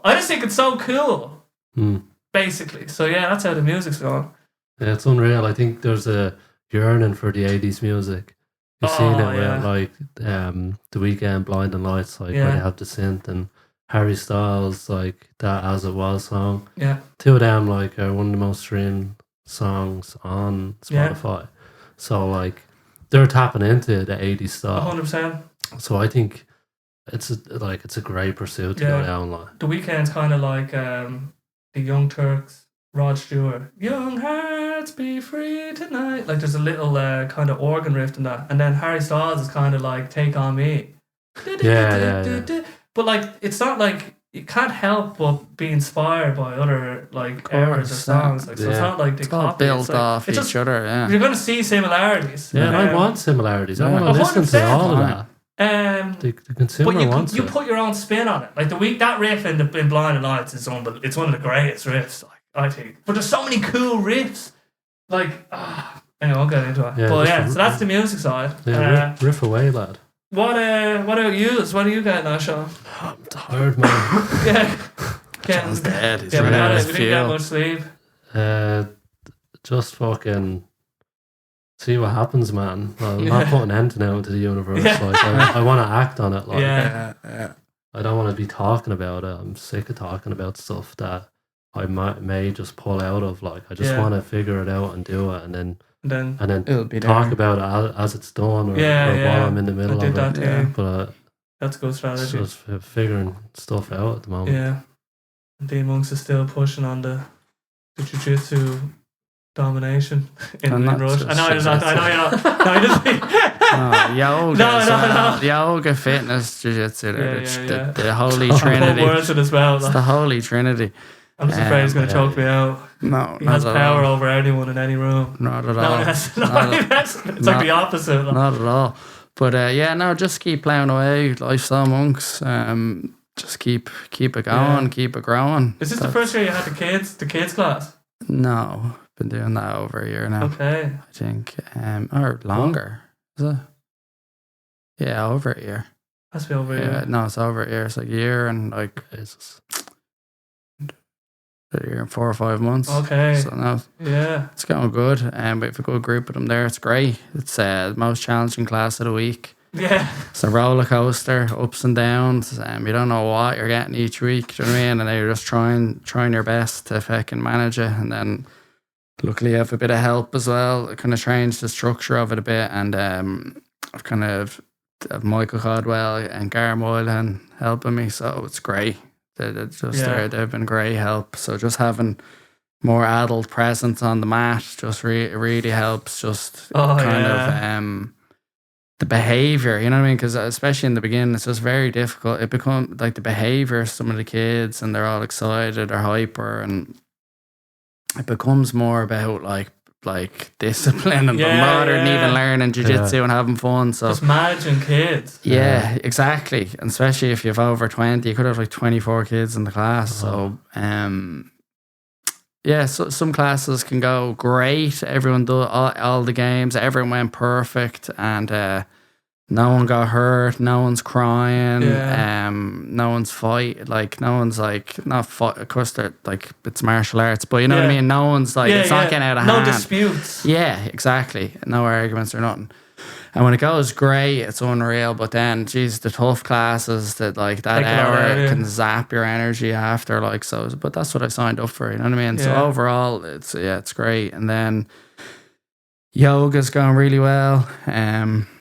So yeah, we were doing 3 a week, but we've gone back to 2 a week now. I've scaled the schedule down a bit for January and the next couple of months. I just think I was doing a lot of classes the last 6-7 months, and then a lot of other stuff outside of it. And I was working with a few different organizations doing different things, and I'm just trying to reduce the amount of things I'm doing again, just trying to scale back down a bit, and then more just focus on the quality, let's say, and just more time to rest and do stuff for myself separate, which will help the quality. Exactly. So so that's going well. And then the adult jiu-jitsu class going great with a great group of lads there, really good. It looks amazing. So we've good gang that's growing and growing. I love the yearly awards and stuff. It's just such a beautiful thing to see. We just done that there. So we do like kind of player of the year, club man, club man of the year. So unofficial recruiter. So it's good. And then just there at Christmas, my dad's been back training, like, so he would have started jiu-jitsu like over 10 years ago before I started it, and he was training he lived in New York. He was training Henzo Gracie's for a couple of years, and then I kind of got into it. We were training together over there, and then I kept it up then in Ireland, and obviously life got in the way for him. He got a hip replacement, a few different things happened, but he was a 4-stripe white belt for like, I don't know how long, years and years and years. And then he's been back training like, I don't know, is it like a year and a half now or maybe a bit longer? And he's been very consistent the last kind of 6 months or so. He's like in his 50s, hip replacement, training with lads 20 years younger than him, doing 2-3 a week. So I promoted him there at Christmas, the blue belt. So that was great. Like amazing. I don't think many people get the chance to do that. You know what I mean? So it was cool, good experience. I would say the numbers of people that get to do that are very low. In the tens. But it's cool. We have like a photo from like years ago, back when I'd only started. He was training probably like a year or something. We're in New York and we're both like white belts. So it's just cool. Roll on down the line. I'm in the position to promote them then. So so like it's good. 10 years, like where are they now? Like and then so that was a great experience. So that was nice to do that. One way to top off the year. Yeah. So I seen the ceremony as well. We were all just the gauntlet. So normally when you promote someone to a new belt in jiu-jitsu, we do like a gauntlet. So you get whoever's in the class that day, you get 2 lines on either side, and then the person has to go through the line, and we just whip them on the back with a belt, and then they go through it again and get whipped again. So it's just like a little kind of ritual we do to kind of just sort of stamp the new belt, you know what I mean? So it's a bit of fun, you know what I mean? So that was nice. And so that's really it. That's all I'm focusing on for now. Still do a little bit of PT as well, and a bit of neuromuscular therapy, and working with different people. But like last year I was working with Dalmac Language Centre. I was doing like kind of sports with a lot of Spanish students and stuff during the summer. That was great. Then how long ago now? Probably like 2 months ago I started working with Prosper Fingal once a week. Yeah. Going into Prosper Fingal, doing jiu-jitsu. So that's been really good as well. That's a new experience again. You're working with different types of people. New challenge, you know what I mean? So that's been really good as well. So just trying to do different things, you know what I mean? Done yoga, like with one of the Lust Grand Towers kind of GA team, you know what I mean? They're like 15-year-olds. So just doing all different sorts, expose myself to different challenges and different environments and just seeing how we get on. But overall, now it's going really well. Like it's going better than I could have ever imagined at the moment, you know what I mean? And like comparing, like if we go back January last year to now, like it's going great, you know what I mean? I can't ask for any more. Yeah, I think overall I had more classes on the schedule there for a long time, but I think like just because you can do something for a period of time doesn't mean you should. Like it gets like you can only like you need something that you can maintain for a period of time without burning out. Let's say this is when you're pursuing goals or anything, you know what I mean? Like, so just figured out, I got really sick at Christmas. I was burnt out. Like my granddad died as well, so I think that had a big factor, but I was just wrecked at Christmas. And then I'm only coming back now from the flu, so I just kind of had to rethink a few things. And it's like, right, I think I need to do a little less and look after myself a bit better and just rest a bit more, and then just do things for myself that aren't centered around lifestyle monks. You know yeah, what I mean? yeah. You know what I mean? Because you can eat, yeah, 100%. Like, you know, that any entrepreneur, it can just take over. Yeah. So it's just trying to carve out more time just to do things for myself. Do you know what I mean? So that's what I'm focused on this year. So that's it really. But if anyone wants to do yoga, or I do hatha yoga, or if they want to do jiu-jitsu or get their kid into jiu-jitsu, we're up in Rush National Skill. You're more than welcome. Just reach out. Go onto my Instagram, Lifestyle Monks, or Facebook. Get in touch. Yeah. That's it. Links in description. Links Link in bio. bio. Link in bio. Yeah, that's I think that's a great way to end it. Yeah. A little bit of love, a little bit of marketing. That's what we're all about here on the Amen. Basil Breen Boombox. Amen. And yeah, we'll catch us in the next one. I'm so tired as well. Like, Yeah.